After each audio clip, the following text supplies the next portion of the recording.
Doctor புரட்சி தலைவரின் ஆட்சியை டாக்டர் புரட்சி தலைவி தலைமையில் அமைப்போம் என்று உறுதி கூறி இங்கே கழகத்தினுடைய பொதுச் செயலாளர் நமது இதய தெய்வம் டாக்டர் புரட்சி தலைவி அவர்களுடைய 53வது பிறந்த நாள் விழாவும் அதே நேரத்திலே மத்திய சென்னை மாவட்ட டாக்டர் புரட்சி தலைவி பேரவையின் சார்பாக மாபெரும் பொதுக்கூட்டம் அப்படின்னு சொன்னா அது பொய். பொதுக்கூட்டம் அப்படின்னு சொல்றதை விட இன்னும் 1.5 மாசத்தில் புரட்சி தலைவி முதலமைச்சராக போகிறார்கள் என்பதற்கு இது ஒரு வெற்றி விழா அறிகுறி பொதுக்கூட்டம். இப்படிப்பட்ட இந்த பொதுக்கூட்டத்திற்கு வருகை தந்திருக்கிற அதே நேரத்தில் ஏற்பாடு செய்திருக்கிற பெருமதிப்புக்குரிய உட்காருங்க சார், உட்கார்ந்தா தான் கல்லறிகிறவன் யாருன்னு தெரியும். உட்காருங்க நண்பர்களே. இதை நான் ஏன் சொல்றேன்னா, நீங்க இங்கிலீஷ் படத்துல எல்லாம் பார்த்திருப்பீங்க. ஒரு கொள்ளக்காரன் சுட வருவான், மற்ற ஜனங்கள்லாம் ஓடுவானுங்க. அப்ப போலீஸ்காரன் சொல்லுவான், சுடுற கொள்ளக்காரனை தெரியணும்னா ஓடுற பொதுமக்கள் அப்படியே படுத்துக்கணும். அவ்வளவு பேரும் படுத்துட்டா சுடுறவன் கரெக்டா தெரியும். அது மாதிரி நீங்க எல்லாம் அமைதியா உட்கார்ந்தா கல்லறிகிறவன் கரெக்டா தெரியும்.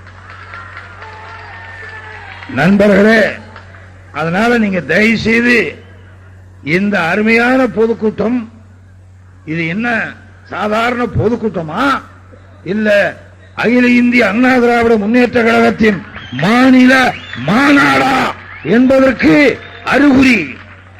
நண்பர்களே, தொண்டன் ஒருவன் நீ சும்மா உட்காருவ, கொட்டை வீங்கி கத்திக்கிட்டு இருக்க, நீ போய் நேரம் உட்கார், நல்ல வெளிக்க இருக்கிறது மாதிரி உட்கார் உட்கார். இது எதுக்கு தெரியுமா நண்பர்களே? நான் தயவு செய்து தப்பா நினைக்காதீங்க, உங்க காலை பிடிச்சி கெஞ்சி கேட்டுக்கொள்கிறேன். சில பேர் செய்கிற தப்புலதான் திமுக காளிகள் செய்கிற அநியாயம் தெரியாம போகுது. நீ என்ன இடிச்சுக்கிட்டீங்கன்னா நான் அண்ணா திமுக நினைப்பலாம், திமுக நினைப்பலாம். தயவு செய்து நீ சும்மா மூதேவி ஒரு இடம் இல்லாத 1.5 மாசத்துல சாக போற திமுக காரனுக்கு புத்தி சொல்லிக்கிட்டு இருக்கேன். ஒன்னும் கவலைப்படாத, நீ அவருக்கு சேர் கொடுக்க முடியல. 1.5 மாசத்துல புரட்சி தலைவிக்கே சேர் கொடுத்து நம்ம உட்கார வைக்க போறோம். அவர் புரட்சி தலைவரோட தொண்டர் செல்வம் தெரியும். என்ன முதல்ல அதிமுக சேர்க்கறதுக்கு அவர் தான் என் வீட்டுக்கு வந்தார்.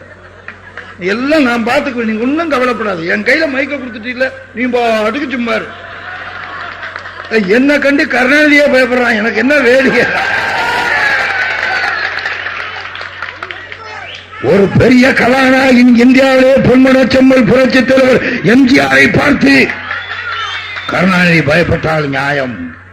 மிகப்பெரிய கதாநாயகன் புரட்சி தலைவர் எம்ஜிஆர். 130 படத்திலே கதாநாயகன் நடித்த புரட்சி தலைவி இந்த கட்சியினுடைய பொதுச் செயலாளரை பார்த்து கருணாநிதி பயந்தால் நியாயம்.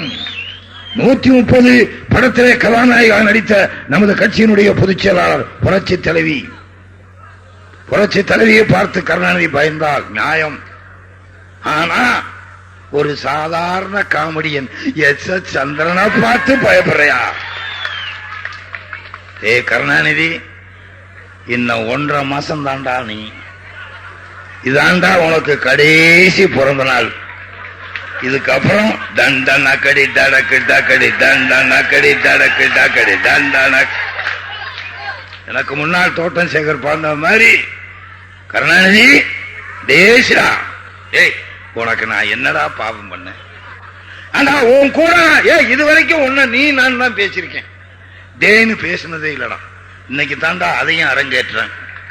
ஒரு சாதாரண எஸ் எஸ் சந்திரனை ஒழிக்கிறதுக்கு 63 திமுக காலிகளை கொண்டு வந்து இந்த சாதாரண எஸ் எஸ் சந்திரனையும் இந்த அண்ணா திராவிட முன்னேற்ற கழகத்துக்காக உழைத்த மத்திய மாவட்டத்தினுடைய செயலாளர் கோதண்டராமனையும் அண்ணா திராவிட முன்னேற்ற கழக தொண்டர்கள் 25 பேரையும் வெட்டுவதற்கு உனக்கு ஏண்டா இப்படி அலைகிற? டே, உனக்கு நான் என்னடா பாவம் பண்ண?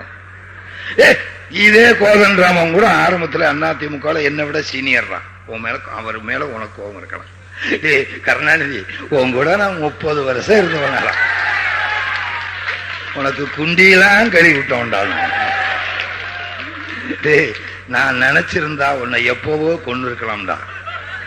உன்னை கொல்லுவதற்கு உன் மனைவிகளே முயற்சி செய்யும் போது உன்னை காப்பாற்றிய பெருமை எஸ் சந்திரனுக்கு உண்டு.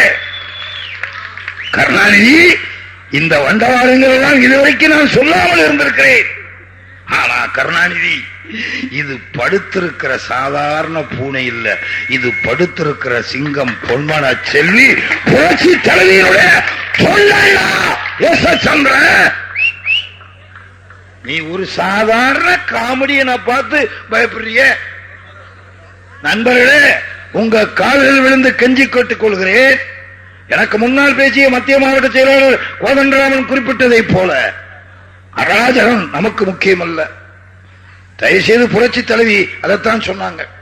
நான் புரட்சி தலைவிகிட்ட 2 நாளைக்கு முன்னால வேண்டி விரும்பி கேட்டுக்கொண்டே என்ன தெரியுமா நண்பர்களே, புரட்சி தலைவி அவர்களே, கருணாநிதியினுடைய ஆட்சியில என்னை கைது செய்ய வேண்டும் நினைக்கிறான், நான் என்றால் சிறைச்சாலைக்கு செல்ல தயார் என்று சொல்லும் பொழுது புரட்சி தலைவி 2 நாளைக்கு முன்னால சொன்னாங்க, இல்லை மிஸ்டர் சந்திரன், நீங்கள் தமிழ்நாடு பூரா அண்ணா திராவிட முன்னேற்ற கழகத்தை பிரச்சாரம் செய்ய தேவை. நீங்கள் மட்டுமல்ல, எந்த அதிமுக தொண்டர் மேலையும் கை வைக்க எந்த புரட்சி தலைவி விடமாட்டேன் என்று சொன்ன ஒரு பெண் ஜான்சி ராணிடா. ஏ கருணாநிதி, உன் கூட நான் 30 வருஷம் இருந்து உனக்காக எத்தனை தடவை அடி வாங்கியிருக்கேன். ஒரு நாளைக்காவது என்ன எஸ் சந்திரன் ஏன் அடி வாங்கியிருக்கீங்கன்னு என்கிட்ட கேட்டதுண்டா? அறிக்கை விட்டதுண்டா? ஆனால் அந்த சேத்துப்பட்டில் 7ஆம் தேதி நடந்த கூட்டத்தில் அதிமுக தொண்டன் அறிவிட்டவுடன் இரவு 12:30 மணிக்கு புரட்சி தலைவி எந்திரிச்சு ராத்திரியோட ராத்திரி அறிக்கை கொடுத்து இரவோடு இரவாக எப்படி இருக்கீங்க மிஸ்டர் சந்திரன், உங்கள் உயிரை காப்பாற்ற வேண்டிய பொறுப்பு அதிமுக உயிரை காப்பாற்ற வேண்டிய பொறுப்பு புரட்சி தலைவி என்னை சார்ந்தது, கவலைப்படாதீர்கள் எஸ் சந்திரன் என்று இரவு 12:30 மணிக்கு பேசிய ஒரே தலைவி பொன்மன செல்வர் புரட்சி தலைவர் எம்ஜிஆர் வழிவந்த புரட்சி தலைவிடா. ஏய், இந்த தொண்டன்லாம் இப்ப கூட வந்து என்கிட்ட சொன்னார், இதோ இருக்கிறான் வெட்டுப்பட்டு அருவாளால் என்னை காப்பாற்றுவதற்காக, இதே புரட்சி செல்வம் என்னை காப்பாற்றுவதற்காக.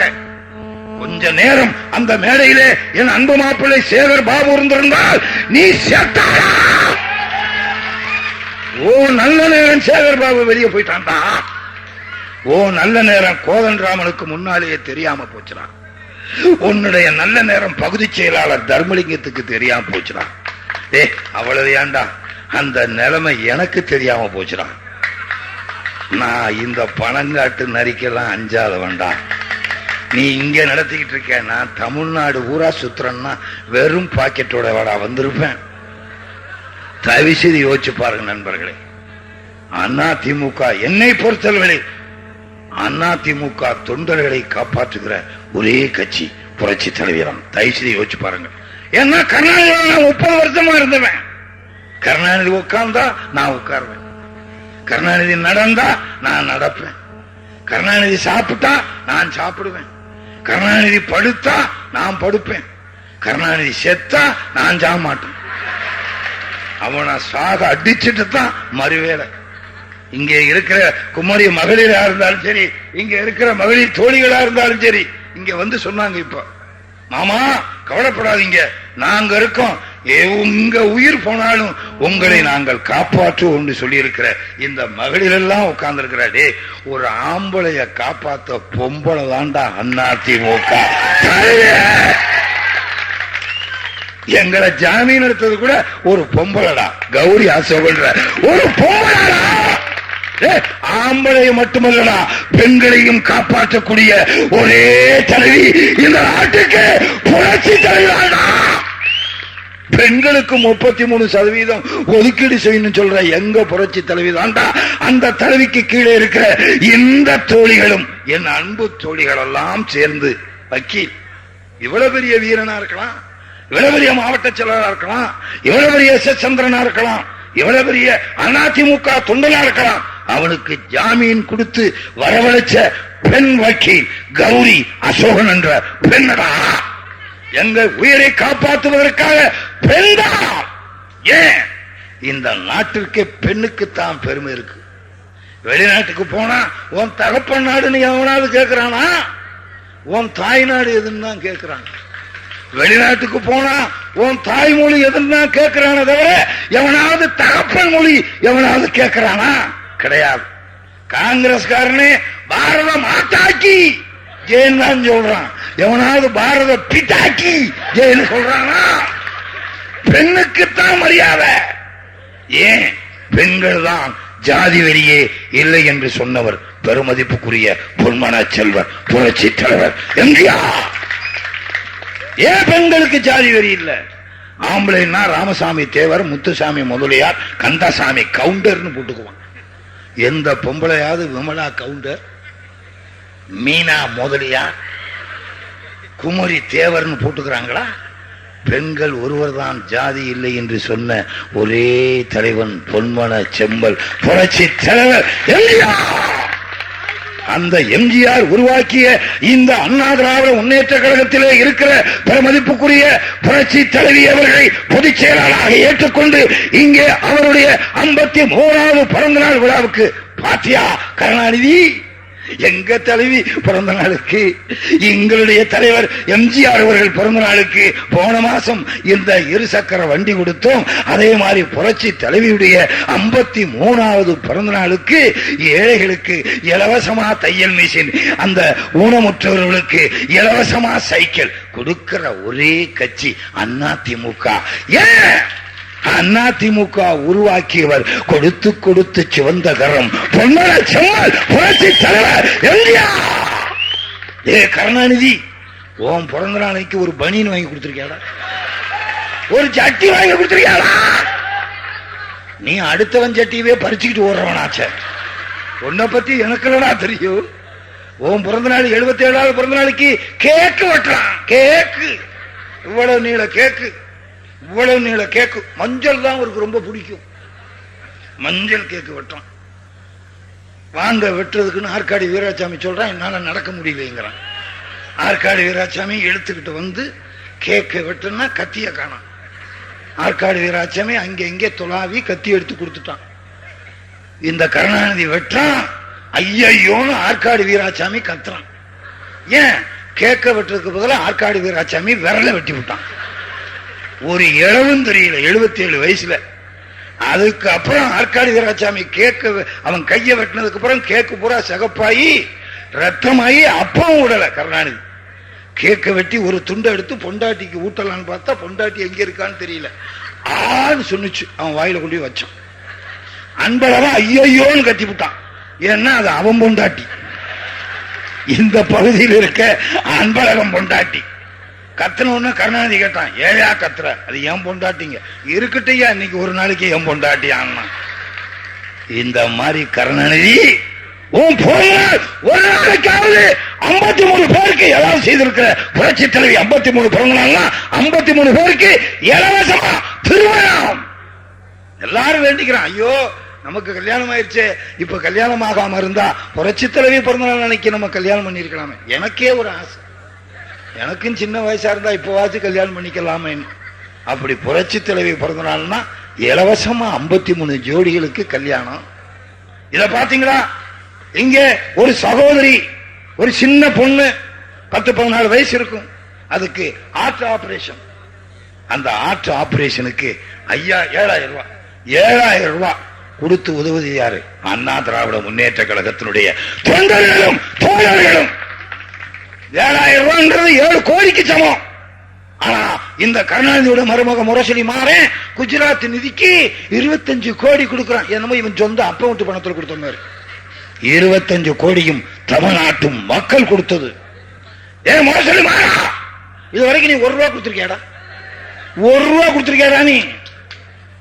என்னமோ அவன் டிவி நடத்துறான், அவன் டிவி சார்பம் என்னமோ குஜராத் நிதிக்கு அள்ளி கொடுக்கறானா? ஒன்னும் கொடுக்கல. மக்கள் கொடுத்த பணத்தை அவன் டிவி மூலமா கொடுத்தான்.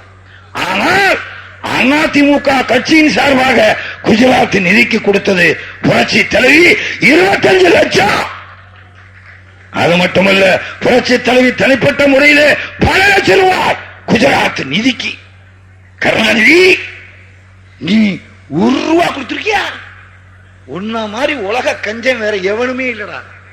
ஏன்னா உன்னை பத்தி எனக்கு தானே தெரியும். மகா கஞ்ச நண்பர்களே, ஒரு ஒரு நடந்த சம்பவத்தை ஒண்ணு சொல்றேன்.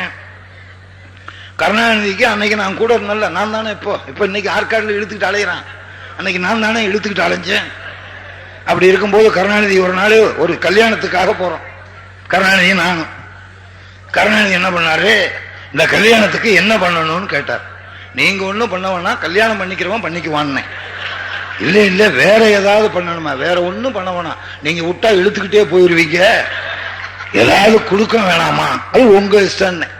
சரின்னு கருணாநிதியை கூட்டிக்கிட்டு மேரிஸ் ஹோட்டல். யாரு கல்யாணம்னு சொல்ல மாட்டேன், ஏன் தெரியுமா? இதுக்கு பதில் திமுக காரன் சொன்னா அது யாரு கல்யாணம், எப்படி நடந்ததுன்னு சொல்லுவேன். நான் ட்ரம்ப் சீட்டை கையில வச்சிருக்கேன். உம்மா உடனே சீன் பை சீன் தான் சொல்லுவேனே தவிர மொத்த சீனையும் டைட்டிலேயே சொல்லிட மாட்டேன். அப்படி அந்த கல்யாணத்துக்கு போகும்போது கருணாநிதியை கூட்டிட்டு போறேன் மேரிஸ் ஹோட்டல்ல. அப்படி போகும்போது கருணாநிதிக்கு கக்கூசுக்கு வந்துருச்சு. கருணாநிதி சொல்றாரு, நான் கக்கூசுக்கு போகணும், நீங்க வெளியே நில்லுங்க. என்ன கக்கூசுக்கு போனா நான் உங்க கூட நிற்பேன், வெளியே நிக்கிறேன்னு கக்கூசுக்காக சாத்திட்டு கருணாநிதி உள்ள போனாரு. நான் வெளியே நிக்கிறேன். 1 மணி நேரம் ஆச்சு, 2 மணி நேரம் ஆச்சு, கருணாநிதியை காணோம். நான் என்ன பயந்துட்டேன், உள்ள போன கருணாநிதி ஒருவேளை கக்கூசு வலிக்க கிழிக்க விழுந்து செத்து தொலைச்சிட்டான் போல் இருக்கு, இவன் மேல நம்ம மேல பழிய போட்டுருவானேன்னு என்னமோ ஏதோன்னு கதவை தட்டினா உள்ள கருணாநிதி இருந்துகிட்டு, எஸ் உள்ள வாங்கலேன்னார். உள்ள நான் எதுக்கு வரணும், நீங்கள முக்கணும், நீங்கள போகணும், நான் எதுக்குன்னு.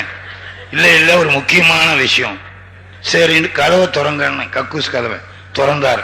கருணாநிதி வேட்டியை மேல வச்சுக்கிட்டு அந்த கோடு போட்ட அண்டர்வேர் ஜட்டி அதோட நிக்கிறார். ஏன் தலைவா இப்படி நிக்க, அன்னைக்கு நமக்கு ஒரு தலைவர் இல்ல, ஏன் தலைவா இப்படி நிக்கிறீங்கன்னு கேட்டேன். ஒண்ணு இல்ல, என்ன பண்ணிருக்கான் தெரியுமா, அந்த கல்யாணத்துக்கு 100 ரூபாய் அன்பளிப்பு கொடுக்கறதுக்காக ஒரு 100 ரூபாய் நோட்டை 4ஆ மடிச்சு 100 ரூபாய் நோட்டை கொடுத்தா தப்பா இருக்கணும், 101 ரூபாய் கொடுக்கணுங்கிறதுக்காக ஒரு 1 ரூபாய் காயினி அதுக்குள்ள வச்சு ஒரு பேப்பரை மடிச்சு இந்த ஜட்டிக்குள்ள வச்சிருக்கான். கக்கூசில் அப்படி உட்காந்துருக்கான், உள்ள விழுந்துருச்சு. இத 1/2 மணி நேரமா கைய விட்டு தேடிக்கிட்டு கக்கூசுக்குள்ள பீக்குள்ள போன பணத்தை நீங்களும் தேடுங்க. நான் இன்னைக்கு ஒரு தலைவர் ஆச்சா, இவனுக்காக நான் வேற பீக்குள்ள கைய விட்டு ஆலோசனை. இது எதுக்கு சொல்றேன் நண்பர்களே, அவ்வளவு பெரிய கஞ்சன் கருணாநிதி. அந்த கருணாநிதியுடைய வண்டவாளங்கள்லாம் வாழ்க்கையிலும் சரி பொது வாழ்க்கையிலும் சரி கருணாநிதி செஞ்ச தப்பை நேரடியாக இருந்து பார்த்தவன்.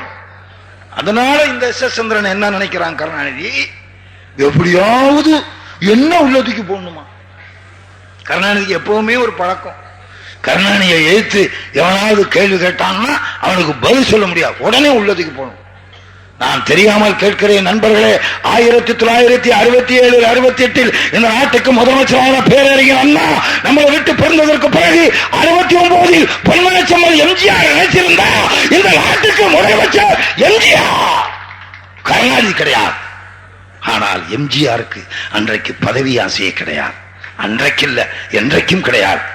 ஆனால் அந்த திமுகவிலே அண்ணா இறந்ததற்கு பிறகு அந்த கட்சி அனாதையாக போகக்கூடாது என்பதற்காக இந்த சண்டாளன் ஒத்தக்கண்ணு சிவராஜன், மஞ்சள் துண்டு மஸ்தான், சம்பந்தி சந்தனக்கட்டை வீரப்பனுடைய சம்பந்தி இந்த கருணாநிதியை 69 புரட்சி தலைவர் எம்ஜிஆர் இந்த நாட்டுக்கு முதலமைச்சராக்கினார்.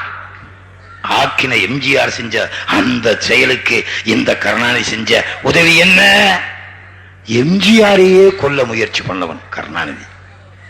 அதனால்தான் எம்ஜிஆர் ஒரு முடிவுக்கு வந்தார், இனிமேல் கருணாநிதியை நம்பி பிரயோஜனம் இல்லை, கருணாநிதி கையில் இருக்கிற காவல்துறையை நம்பி பிரயோஜனம் இல்லை, ஆளுக்கு ஒரு கத்தி வைத்துக் கொள்ளுங்கள் என்று அங்கே சொன்னவர் பொன்மனச்செம்மல் புரட்சி தலைவர் எம்ஜிஆர்.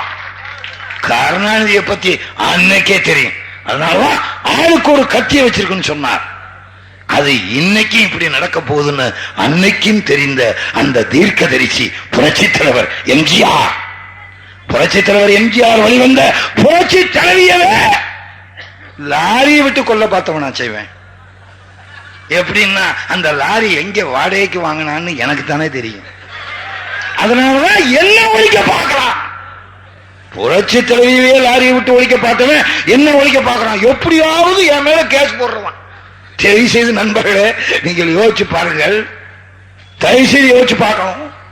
அன்னைக்கு என்ன நாங்க என்ன பாவம் பண்ணோம்? கோதண்டராமனோ அல்லது இங்க இருக்கிற புரசை செல்வமோ அல்லது பகுதி செயலாளர் தர்மலிங்கமோ அவர் கூட இருக்கிற நண்பர்களோ அல்லது அங்கே வந்துவிட்டு சென்ற சேகர் பாபுவோ என்ன பாவம் செஞ்ச சுகுமாரோ அல்லது இந்த கௌரி அசோகோ என்ன பாவம் பண்ணோம்?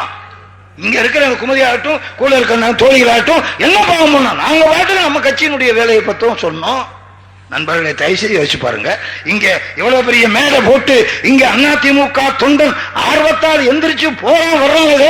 இந்த ஆர்வத்தால மாநில மாநாடு மாதிரி இந்த பொதுக்கூட்டம் போட்டிருக்காங்கன்னா போலீஸோடைய அனுமதி பெற்று இந்த பகுதியில இங்க இருக்க தொண்டர்கள் கஷ்டப்பட்டு 4.25 வருஷம் எதிர்கட்சியாக இருந்தும் ஆளுங்கட்சி மாதிரி ஆள் உயரத்திற்கு பிரம்மாண்டமா மேல போட்டு ஒரு சாதாரண எஸ் சந்திரனை இங்கே பேச வைத்திருக்கிறார் என்றால் அதிமுக தொண்டா உன் காலில் என் அன்பான நன்றி கலந்த வணக்கத்தை தெரிவித்துக் கொள்கிறேன். தொண்டா எவ்வளவு பெரிய மாநில மாநாடு மாதிரி மேடை.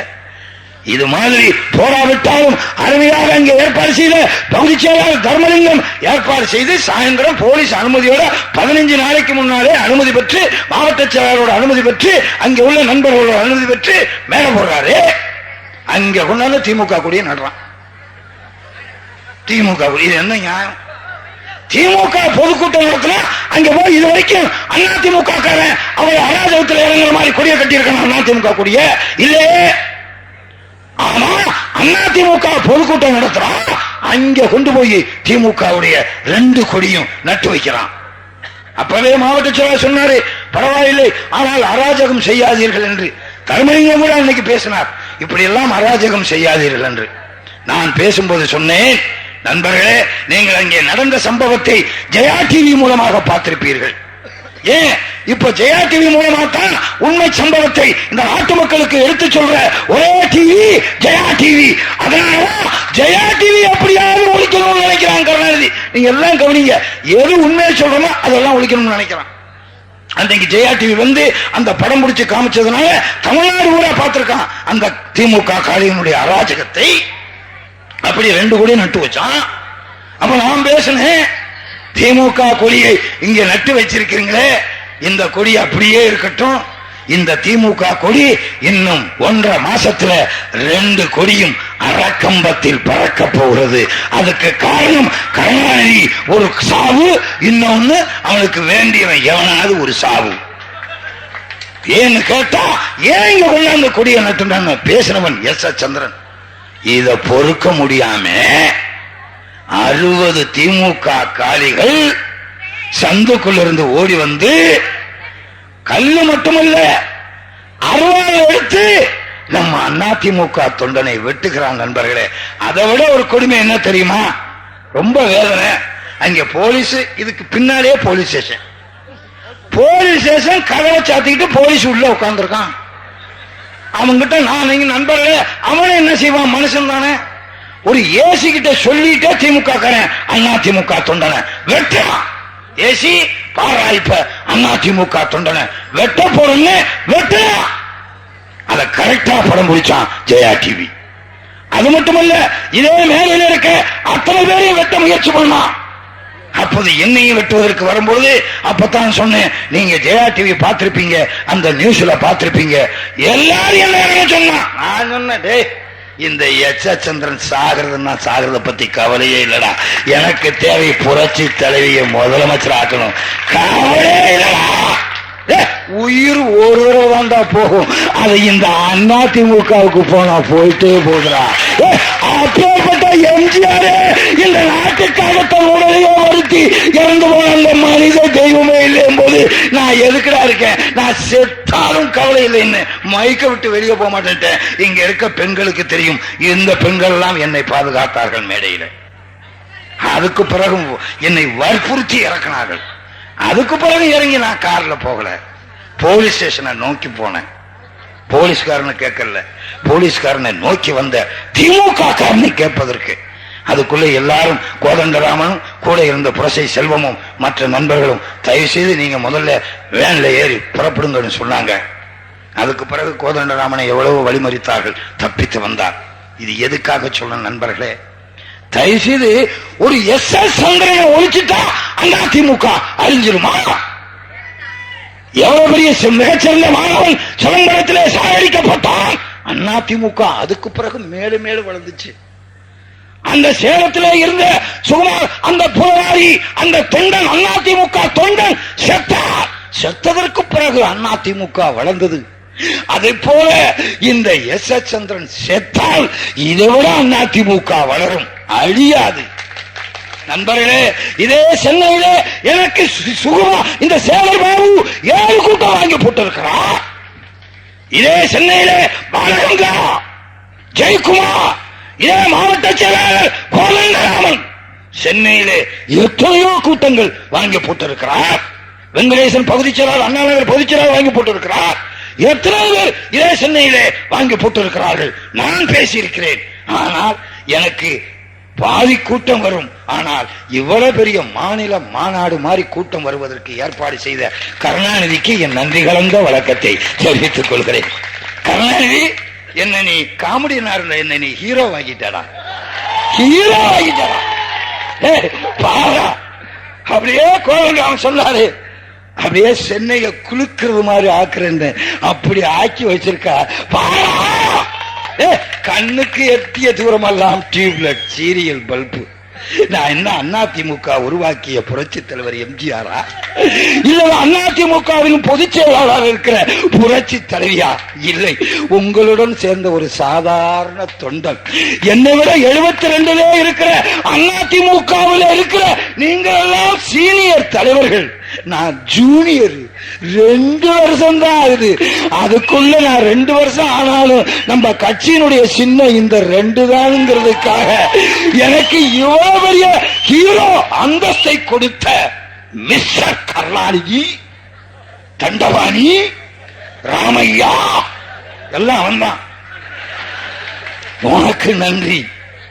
ஆனா அதுதான் புரட்சி தலைவி. நண்பர்களே, ராத்திரி 12 மணிக்கு அறிக்கை, காலையில அன்பு சகோதரர் எஸ்.எஸ். சந்திரனுக்கும் அதிமுக தொண்டனுக்கும் உயிரை பறிப்பதற்கு திமுக காலிகள் ஏறிவிடப்பட்டிருக்கிறார்கள். திமுக அலுவலகத்திலிருந்து கண்டிக்கிறேன் என்று சொன்னவர் புரட்சி தலைவி. அன்பு சகோதரர், அன்பு சகோதரர் என்று சொன்ன புரட்சி தலைவி அவர்களே, நீங்கள் இருக்கும் திசை நோக்கி உங்கள் பாதம் தொட்டு என் அன்பான வணக்கத்தை தெரிவித்துக் கொள்கிறேன். புரட்சி தலைவி அவர்களே, நேற்றுக்கும் சொல்லியிருக்கிறார்கள், இன்னைக்கும் சொல்லியிருக்கிறார். எஸ்.எஸ். சந்திரனை காப்பாற்ற வேண்டிய பொறுப்பு அதிமுகவின் தொண்டன் ஒவ்வொருக்கும் என்று புரட்சி தலைவி சொல்லி அனுப்பிச்சு இங்கே மாவட்ட செயலாளர் இருக்கிற இந்த கோதண்டராமனும், இந்த சேகர் பாபுவும், இந்த சுகுமார் பாபுவும், இந்த தர்மலிங்கமும், இந்த புரசை செல்வமும் இங்கே ஏற்பாடு செய்திருக்கிற கோவிந்தராஜா துரைராஜா அவர்களுக்கு எப்பேற்பட்ட கூட்டம். 72 சீனியர், இவர் உட்கார்ந்து இருக்காரு, நான் நின்றுகிட்டு. என்ன அவருக்கு தேவை? நாக்காளி முக்கியம் இல்ல, புரட்சி தலைவி இந்த நாட்டுக்கு தரையில உட்கார்ந்துருக்கான் பாரு. இதாண்டா அதிமுக தொண்டை. தரையில உட்கார்ந்து என்ன மேடையில உட்கார வச்சு பேசி சீனியர் உட்கார்ந்து இருக்கான், ஜூனியரை பேச சொல்றான். அதிமுக இதுதான், இதுதான் ஒழிச்சிடலாம் பாக்குறான் அதிமுக கருணாநிதி. டேய் அதிமுக கருணாநிதி, உனக்கு சொல்றேன், இது எலுமிச்சங்காய்.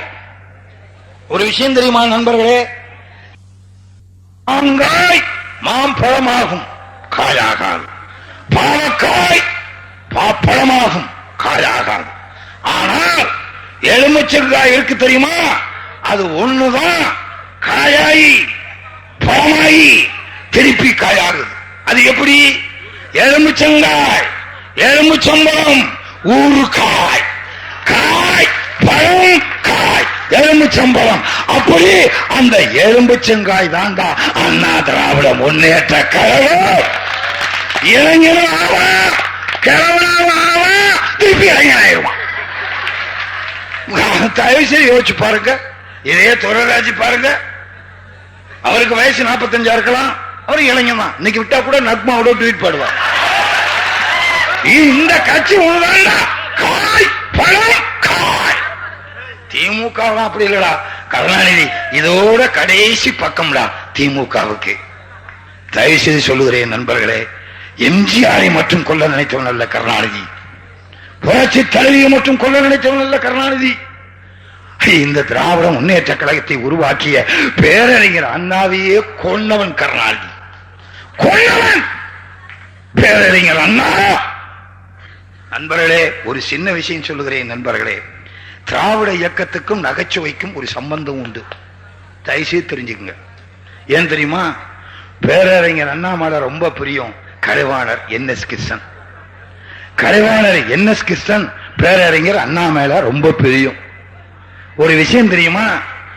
கலைவாணர் உடம்பு சௌரியம் இல்லாம இருந்தார். கலைவாணர் NS கிருஷ்ணன் அவர் தான் சொன்னார், இன்னும் 50 வருஷம் கழிச்சு மாவாட்டுறதுக்கே மிஷின் வரும்னு சொன்னவர் அந்த பெரிய மாமேதை கலைவாணர் NS கிருஷ்ணன். ஏன் முன்னையெல்லாம் பாருங்க, ஆட்டுக்கல் அப்படியே இருக்கும், பொம்பளைங்க குளவிய சுத்துவாங்க. இப்ப குளவி அப்படியே இருக்கு, ஆட்டுக்கல் சுத்துது. கிரைண்டர் வந்துருச்சா இல்லையா? இத முதல் 50 வருஷத்துக்கு முன்னால சொன்னவர் கலைவாணர் NS கிருஷ்ணன். அந்த NS கிருஷ்ணன் உடல்நிலை சரியில்லாம இருக்கும் போது, சேலத்துக்கு போயிருக்கும் போது, அங்கே உள்ள தொண்டர்கள் அண்ணாவுடைய படத்தை திறக்கணும்னு சொன்னாங்க. நான் வர்றேன்னு கலைவாணர் NS கிருஷ்ணன் சொன்னார். அதுக்கு டாக்டர் எல்லாம் சொன்னாங்க, நீங்க போகவே கூடாது, உங்கள் உடல்நிலை சரியில்லை, அதனால நீங்க போனா உங்க உடலுக்கே ஆபத்துன்னு சொன்னாங்க டாக்டர். ஆனா அதுக்கு கலைவாணர் NS கிருஷ்ணன் என்ன சொன்னார் தெரியுங்களா? நகைச்சுவை மன்னன், அண்ணா சிலையை திறக்கிறதுனால என் உயிர் போகும்லாம் பரவாயில்ல அப்படின்னு சொல்லி NS கிருஷ்ணன் அவர்கள் அண்ணாவுடைய படத்தை திறந்து வைத்து விட்டு திரும்பி வந்தார். செத்தே போனார் நகைச்சுவை மன்னன் கலைவாணர் NS கிருஷ்ணன். இது கலைவாணர் வாழ்க்கையில நடந்தது. அதுக்கு பிறகு கலைவாணர் NS கிருஷ்ணன் சிலையை டி நகர்ல வாணிமகால் பக்கத்தில் இருக்கு. நண்பர்களே, நம்மை எல்லாம் உருவாக்கி ஆளாக்கிய பேரறிஞர் அண்ணா அமெரிக்கா சென்று விட்டு புற்றுநோயால் பாதிக்கப்பட்டு இங்கே வந்தார். டாக்டர் எல்லாம் சொன்னாங்க, உங்களுக்கு ஏசி ரூம்ல தான் இருக்கணும்னு. காமராஜர் கூட சொன்னாரு, உங்களுக்காக நான் ஊட்டியிலே ஒரு பங்களா ஏற்பாடு செய்து தருகிறேன் என்று. அதற்கு அண்ணா சொன்னார், எனக்கு எதுவுமே வேண்டாம், இருக்கிறது வரைக்கும் இருக்கிறேன் என்று சொல்லிவிட்டு வீட்டிலே இருக்கும் பொழுது கலைவாணர் சிலையை திறக்க வேண்டும் என்று கட்சி தொண்டர்கள் சொல்லும் போது நான் வருகிறேன் என்று அண்ணா சொன்னார். அதுக்கு டாக்டர்கள் சொன்னார்கள், அண்ணா நீங்க இந்த நேரத்திலையும் கலைவாணர் சிலை திறக்க போனீங்கன்னா உங்கள் உடல் ரொம்ப பாதிக்கப்பட்டிருக்கு, செத்து போவீர்கள் என்று சொன்னார்கள். அதை பற்றி நான் கவலைப்பட மாட்டேன் என்று சொல்லிவிட்டு கலைவாணர் சிலையை பேரறிஞர் அண்ணா திறந்தார். ஒரு வாரம் கழிச்சு அண்ணா இறந்தே போனார். தயவு செய்து யோசிக்கணும். அண்ணாவுடைய படத்தை கடைசியாக திறந்து கலைவாணர் இறந்தார். கலைவாணருடைய கடைசி சிலையை திறந்து விட்டு பேரறிஞர் அண்ணா இறந்தார். அதை போல நண்பர்களே, இந்த கட்சியை காப்பாற்றுவதற்காக நகைச்சுவை மன்னன் கலைவாணரையே பாடுபட்டிருக்கும் போது ஒரு நகைச்சுவை இந்த நடிகன் எஸ் எஸ் சந்திரன் புரட்சி தலைவியை முதலமைச்சராக்க நான் சாகத் தயார். தயவு செய்து சொல்லுங்கள் நண்பர்களே, அந்த அண்ணாவை கொல்ல முயற்சி பண்ணி கொல்லும் கருணாநிதி ஆரம்பத்திலே சொன்னேன். ஏன்? நாகர்கோயில் இடைத்தேர்தலில் அந்த பேரறிஞர் அண்ணா அமெரிக்காவிலிருந்து வந்ததற்கு பிறகு ஒரு சூரிய வெளிச்சம் படக்கூடாது, இப்படிப்பட்ட சங்கன் லைட் படக்கூடாது. இந்த லைட்டுக்கு பேரு சங்கன். ஏன்னா நான் சினிமாவில் நடிக்கிறவன், ஒவ்வொரு லைட்டுக்கும் பேர் எனக்கு தெரியும். இப்படிப்பட்ட லைட் அந்த அண்ணா மேலே பட்டா அண்ணா இறந்து விடுவார் என்று டாக்டர் மில்லர், அண்ணாவிற்கு வைத்தியம் செய்தவர் டாக்டர் மில்லர், அண்ணாவை கொன்னவர் கருணாநிதி கொல்லர். இந்த கருணாநிதி அந்த அண்ணாவை இது மாதிரி 50 லைட் வச்சு 50 லைட், நீங்க எல்லாம் ஸ்டுடியோவுக்கு வந்து பார்த்திருந்தால் தெரியும் நண்பர்களே, அப்படியே நிப்பான். நடிகர்கள் மேல சுத்தி லைட். கருப்பா இருந்த சரோஜா தேவி சிகப்பானதுக்கே லைட்டு தான் காரணம். எரிச்சிடும் தோலை. தயவு செய்து தெரியுமா உங்களுக்கு? எரிச்சிடும், அவ்வளவு பவர். அந்த லைட்டுக்கு முன்னால அண்ணாவை நிக்க வச்சு கருணாநிதி சூட்டி எடுத்து அந்த லைட்டினுடைய வெளிச்சம் தாங்க முடியாமல் ஒரு வாரம் உடல்நிலை சரியில்லாம இருந்து கடைசியில் கலைவாணர் சிலை திறப்பு விழாவுக்கு போய்விட்டு கலைவாணர் சிலையை திறந்து விட்டு அண்ணா செத்தார். அதற்கு காரணம் அந்த லைட் எல்லாம் போட்டு எடுத்ததுனாலதான் அண்ணா செத்தார். இல்லைன்னா இன்னும் ஒரு அதிக வருஷம், ஒரு 5 வருஷமாவது வாழ்ந்திருப்பார். அண்ணாவே கொல்ல இந்த கருணாநிதி என்னை கொல்லுவதற்கு எவ்வளவு நேரமாகும் நண்பர்களே. நீ நினைக்கிற அதிமுக எப்படி? தயவு செய்து சொல்றேன் நண்பர்களே, நான் தமிழ்நாடு பூரா சுத்தி வர்றேன். எல்லா அதிமுக தொண்டர்கள் மட்டுமல்ல, எல்லா கட்சியும் ரெடி ஆயிட்டான். இப்ப புரட்சி தலைவி என்ன சொன்னாங்க? சால்வை போடக்கூடாது, என்னுடைய பிறந்த நாளுக்கு சால்வை போடுற பணத்துல ஏழை தொண்டர்களுக்கு ஏதாவது செய்யுங்கிற காரணத்தினாலதான் சால்வை போடல. இல்லைன்னா எத்தனை நம்ம கூட இருக்க மெகா கூட்டணி, அண்ணா திராவிட முன்னேற்ற கழகத்தில் இருக்க கூட்டணி, தமிழ் மாநில காங்கிரஸ், மார்க்சிஸ்ட் கம்யூனிஸ்ட் கட்சி, இந்திய கம்யூனிஸ்ட் கட்சி, நன்றி உள்ள பாட்டாளி மக்கள் கட்சி தலைவர் டாக்டர் ராமதாஸ், ஜான் பாண்டியன், தலித்தினத்து தோழர்கள், பெருமதிப்புக்குரிய கட்டட தொழிலாளர்கள், தேசிய லீக், எவ்வளவு பெரிய கூட்டணி. இன்னைக்கு நான் இங்க வர்றதுக்கு முன்னால திருச்சியிலிருந்து வரும்போது ஜெயா டிவியில ஒரு நிகழ்ச்சி இன்னும் ஒரு 10 நாள்ல வரப்போகுது. அப்ப நான் நடிச்சுக்கிட்டு இருக்கும்போது என் கூட இருக்க ஒரு சகோதரி கேட்கிறாங்க, ஐயா உங்ககிட்ட சில சந்தேகங்கள் கேட்கணும்னு. எப்பவுமே எனக்கு சொந்த வசனம் தான் நண்பர்களே. ஆனால் இந்த கருணாநிதி திருச்சியில நான் பேசுற கூட்டத்துக்கு, அதுக்கு முன்னால கோயம்புத்தூர்ல சேத்துப்பட்டுல நடந்த கூட்டம் முடிஞ்ச உடனே கோயம்புத்தூருக்கு போயிருக்கேன். கோயம்புத்தூர்ல வச்சு போலீஸ்காரன் எழுதி கேட்கறான். போலீஸ்காரனா எழுதி கேட்கறது இல்லை, எனக்கு தெரியும் போலீஸ்காரரை பத்தி. பாவம், அவனை மாதிரி ஒரு இழிச்சவன் வேற எவனுமே கிடையாது. ஏன்னா அந்த போலீஸ்காரனை பத்தி எனக்கு என்ன தெரியும்னா, இந்த போலீஸ் டிபார்ட்மெண்ட் இருக்க அத்தனை சொந்தக்காரன், மாமே, மச்சான், அண்ணன், தம்பி, சம்பந்தி, அவனும் எனக்கு சொந்தக்காரன். கருணாநிதி பக்கத்துல இருக்க 2 முக்கியமான ஐஜி எனக்கு சொந்தக்காரன். நான் சொல்ல மாட்டேன். நான் ஏன் சொல்லணும்? சொன்னா அவன் டியூட்டி போயிடும். அதனால போலீஸ்காரன் குற்றம் இல்ல. கோயம்புத்தூருக்கு இந்த சேத்துப்பட்டு கூட்டம் முடிஞ்சு போன உடனே போலீஸ்காரன் கூப்பிட்டு அங்கே உள்ள மாவட்ட செயலாளர் எழுதி கேட்கிறான், எஸ்.எஸ். சந்திரன் என்ன பேசுவார்னு. டேய் கருணாநிதி, எஸ்.எஸ். சந்திரனை பத்தி உனக்கு தெரியுமாடா? 600 படத்திலையும் என் சொந்த வசனம் தான் பேசியிருக்கேன், தவிர எழுதி கொடுத்து பேசுறவன் கிடையாதுறானா, சொந்த வசனம். அப்படி இன்னும் நான் எழுதியெல்லாம் கொடுக்க மாட்டேன். நான் இப்ப இன்னைக்கு என்ன பேச போறேன்னா அதுதான், இதுக்கு முன்னாலே பேசுறவங்க கிடையாது. ஆக அப்படி இன்னைக்கு கூட ஜெயா டிவில அந்த சகோதரி என்ன கேட்கும் போது, சிஆர் சரஸ்வதி சகோதரி கேட்கும் போது, ஐயா உங்ககிட்ட ஒரு சந்தேகம் கேட்டுச்சு. திடீர்னு சார் உங்ககிட்ட ஒரு சந்தேகம்னு கேட்கறதுக்கு பதிலா ஐயா உங்ககிட்ட ஒரு சந்தேகம் கேட்டுச்சு. அப்ப நான் உடனே டைலாக் கிடைச்சேன், இந்த பாருமா, ஐயான்னு என்ன கூப்பிடக்கூடாது. தமிழ்நாட்டிலேயே ஐயா 3 ஐயா தான். ஒன்னு தந்தை பெரியார் ஐயா, இன்னொன்னு டாக்டர் ராமதாஸ் ஐயா, இன்னொன்னு ஜி.கே. மூப்பா ஐயா அப்படின்னு ஸ்பாட்ல அடிச்சேன். அவ்வளவு பேரும் கை தட்டினான். அதான்டா எஸ்.எஸ். சந்திரன் கருணாநிதி. உனக்கு தெரியுமாடா? டே என்ன பத்தி தெரிஞ்சிருந்தோம் சண்டை நண்பர்களே. இதெல்லாம் ஏன் கருணாநிதி இப்படி பிளான் பண்றான்? நம்ம எல்லாம் ஒத்துமையா இருந்து அதிமுக புரட்சி தலைவி இந்த நாட்டுக்கு முதலமைச்சராக கொண்டு வரன்னு தெரிஞ்ச உடனே பிரிக்கிறதுக்கு சதித்திட்டம் அவனே நம்ம கூப்பிட்டு கோட்டை வாங்கி கொடுத்துருவான். எனக்கு தான் தெரியும் அவனை பத்தி. இவ்வளவு பெரிய கூட்டம் நடக்குதுன்னா இங்க ஏற்பாடு பண்ணி, இந்த துறைராஜ் ஏற்பாடு பண்ணிருக்காருன்னா இந்த கூட்டத்தை கலைக்கிறதுக்கு என்ன பண்ணுவான் தெரியுமா? 25 ரூபாய்க்கு பாம்பு வாங்கி உள்ள விட்டுருவான். நீங்க கேட்கலாம், அது எப்படி உங்களுக்கு தெரியும்? இப்படிப்பட்ட அதிமுக பொதுக்கூட்டத்தை கலைக்கிறதுக்கு ஏற்பாடே முதல்ல நான் தானே 25 ரூபாய்க்கு பாம்பே வாங்கி கொடுத்தேன்.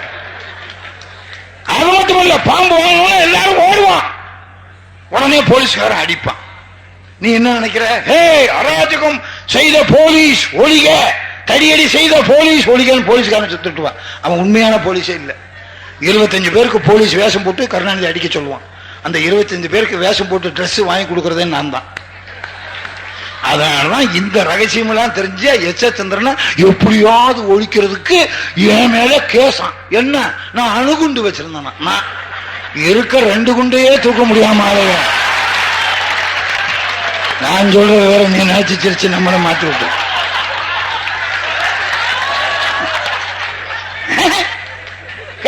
சொல்றான் எஸ் எஸ் சந்திரன் ரொம்ப கவர்ச்சியா செக்ஸா பேசுறாரு. செக்ஸ்னா என்னடா? அது இங்கிலீஷ். தமிழ் என்ன? காமம். காமமா நான் பேசுறேன். நானாவது காமமா பேசுறேன். திருவள்ளுவர் என்ன எழுதினாரு? அறத்துப்பால், புறத்துப்பால், காமத்துப்பால். ஏன்டா காமத்துப்பால் எழுதியிருக்கான்? வள்ளுவர் தூக்கி உள்ள போடுறான். கருணாநிதி சொல்லுவான் வள்ளுவர் தான் செத்து போயிட்டாரு, அப்ப அவனுக்கு சேர வச்ச இவன் உள்ள போடுறான்.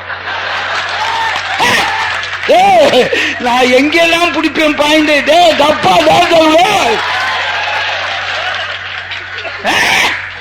காமத்துப்பால் காம வெறிய உண்டு பண்றான். எல்லா கோயிலையும் போய் பாடுறான். சிற்பங்கள்ல பாதிக்கு மேல அந்த காம உணர்ச்சியை தூண்டுற சிற்பம் இருக்கும்டா. இவன் என்ன மட்டும் என்னமோ சொல்றான். ஒன்ன தெரியாதா? நீ நாட்டு மக்களுக்கு ஏதாவது நன்மை செஞ்சா அதை செஞ்சுட்டு நான் இவ்வளவு செஞ்சேன், எஸ் எஸ் சந்திரன் அது செய்யலன்னு சொல்றாரு. அல்லது எஸ் எஸ் சந்திரன் தலைவியாக ஏற்றிருக்கிற புரட்சி தலைவி வீணான குற்றம் சொல்றான்னு சொன்னா நியாயம். புரட்சி தலைவி நியாயமா உன் மேல குற்றம் சொல்றாங்க, நீ இதுக்கு பதில் உண்டா? கேட்டா மக்களை ஏமாத்துறதுக்கு அவன் டிவியை வச்சுக்கிட்டு என்னென்னமோ ஏமாத்துறான். தயவுசெய்து யோசிக்கும் நண்பர்களே. எம்ஜிஆர் அவர்கள் 30 வருஷத்துக்கு முன்னால் உயிரோடு இருக்கும்போது தயவுசெய்து யோசிக்கணும். எம்ஜிஆர் கஷ்டப்பட்டு சம்பாரிச்சு அந்த ராமாவரம் தோட்டத்தில் 120 ஏக்கர் 120 ஏக்கர்லையுமா வாழ்ந்தாரு கிடையாது. ஒரே ஒரு கிரவுண்டில் வீடு கட்டி மீதி இடத்துல எல்லாம் பசுமாடுகளா வாங்கி வச்சு பால் கறந்து வர்றவனுக்கெல்லாம் பாலா ஊத்துன அந்த பால் முகம் கொண்டவர் எம்ஜிஆர். அது மட்டும் நண்பர்களே, அது மட்டும் இல்லை நண்பர்களே. நீங்கெல்லாம் நம்மெல்லாம் உங்க வீட்டுக்கு போனா மீன் வாங்கி சாப்பாடு போட்டா ஏதோ ஒரு கிலோ 1/2 கிலோ வாங்குவோம். ஆனா எம்ஜிஆரை பார்ப்பதற்கு ஒரு நாளைக்கு 5000 பேர் போகும்போது மீன் வாங்கினா கட்டாதுன்னு அந்த எல்லாருக்கும் சாப்பாடு போடணும், அதுவும் மீனோட கலந்த சாப்பாடு போடணுங்கிறதுக்காக எம்ஜிஆர் சைதாப்பேட்டையில மீன் மார்க்கெட்டே வச்சிருக்கார். அது மட்டுமல்ல நண்பர்களே, தயவுசெய்து யோசிக்கணும் நண்பர்களே. எம்ஜிஆர் உயிரோடு இருக்கும் போதே அவருடைய இடத்தை அவருடைய மனைவி வி.எம். ஜானகி அம்மாவுக்கு எழுதி வச்சாரு. அல்லது அன்னைக்கு அதிமுகவினுடைய கொள்கை பரப்பு செயலாளராக இருக்க இன்று பொதுச் செயலாளராக இருக்க புரட்சி தலைவிக்காக எழுதி வச்சாரு. இல்லது எம்ஜிஆருடைய வளர்ப்பு பையனான அப்புவுக்கா எழுதி வச்சாரு. இல்லது எம்ஜிஆருடைய சொந்த அண்ணனான எம்ஜி சக்கரவாணிக்கா எழுதி வச்சாரு. இல்லை, எம்ஜிஆர் உயிரோடு இருக்கும் போது அவருடைய ராமாவரம் தோட்டத்தை கண்ணில்லாதவர்களுக்கு, காது கேட்காதவர்களுக்கு, வாய் பேச முடியாத ஊனமற்ற குழந்தைகளுக்கு எழுதி வச்ச மகா கொடை வள்ளல் பொன்மன செம்மல் புரட்சி தலைவர் எம்ஜிஆர். கருணாநிதி, நீ யாருக்காவது ஒருத்தனுக்கு என்னவாவது எழுதி வச்சிருக்கியா? நீ எழுதியிருக்க யாருக்கு? 30 பொம்பளைக்கு லவ் லெட்டர். 30 பொம்பளைக்கு லவ் லெட்டர் உங்களுக்கு எப்படி கரெக்டா தெரியும்னு கேட்கலாம். 20 பொம்பளைக்கிட்ட லவ் லெட்டர் கொண்டு போய் கொடுத்தது ஓடி நீ மாட்ட. அந்த 20 பேருக்கு லவ் லெட்டர் கொடுத்துட்டு 10 பேர் என்ன விளக்க மாத்தால் அடிச்சால. மறக்க முடியுமா? மறக்க முடியுமா? படம் எடுத்த கருணாநிதி இதையெல்லாம் மறக்க முடியுமா? தயவுசெய்து யோசிச்சு பாருங்க நண்பர்களே. இப்படி உண்மையை இந்த கருணாநிதியை பற்றி வண்டவாளங்களை இந்த நாட்டு மக்களுடைய தண்டவாளங்களை ஏற்றுவா இந்த எஸ் எஸ் சந்திரனுக்காக என்னை நீ சிறைச்சாலையிலே போடுவன் என்று நினைக்கிறார். முடியவே முடியாது. கருணாநிதி, இதாண்டா உனக்கு கடைசி காலம். நான் சொல்லல, நீயே சொல்லிட்டடா. நீயே சொல்லிட்ட. உன் கட்சி பொதுக்குழுல கருணாநிதி சொல்றார், இதுதான் எனக்கு கடைசி தேர்தல். முடிஞ்சு போச்சு. அதனாலதான் சொல்றான் கருணாநிதி, எப்படியாவது முதலமைச்சர் ஆகணும்னு துடிச்சு சாகணும். முதலமைச்சர் ஆனாத்தான் ராஜ மரியாதையோட சாகணும்னு நினைக்கிறான். ஏன் அப்படி? முதலமைச்சர் ஆனாத்தான் அண்ணா சமாதி இப்படி, எம்ஜிஆர் சமாதி இப்படி நடுவுல போய் படுக்கலான்னு பாக்குறேன். நடுவுல படுத்தா என்ன பண்ணுவான் தெரியுமா? பூமிக்குள்ளே இருக்க அந்த மண்ணெல்லாம் தோண்டி எம்ஜிஆர் கட்டி இருக்க தங்க வாச்ச புட்டுக்கலான்னு பாக்குறேன். இந்த கருணாநிதி செத்தாலும் திருடன், திருடனா பார்த்து திருந்தாவடியில் இந்த திருட்டை ஒழிக்க முடியாதுன்னு அதனாலதான் கருணாநிதிக்காகவே எம்ஜிஆர் பாடியிருக்கிறார். இந்த எம்ஜிஆர் புகழையும் புரட்சி தலைவி புகழையும் பேச வந்த எங்களை எல்லாம் சிறைச்சாலை முடியவே முடியாத நண்பர்களே. தயவு செய்து சொல்றேன், எவனொருவன் நன்றி மறக்கிறானோ அவன் வாழ்ந்ததாக சரித்திரமே கிடையாது. என் வாழ்க்கையில நான் ரொம்ப பேரை பார்த்திருக்கேன். திருநாவுக்கரசு வாழ்ந்தாரா? எம்ஜிஆரால் சபாநாயகராக்கப்பட்டவர் எஸ்.டி. சோமசுந்தரம் வாழ்ந்தாரா? அட்ரஸே இல்ல, ஜீப்ல தொங்கிக்கிட்டு கிடந்தவன். அதிமுகவில் இருந்து கோடி கோடியா சம்பாரிச்சுட்டு போய் அதிமுகவை ஒழிக்க போறானா இவர் எஸ்.டி. சோமசுந்தரம். ஊதுனா கீழே விழுந்துருவான்.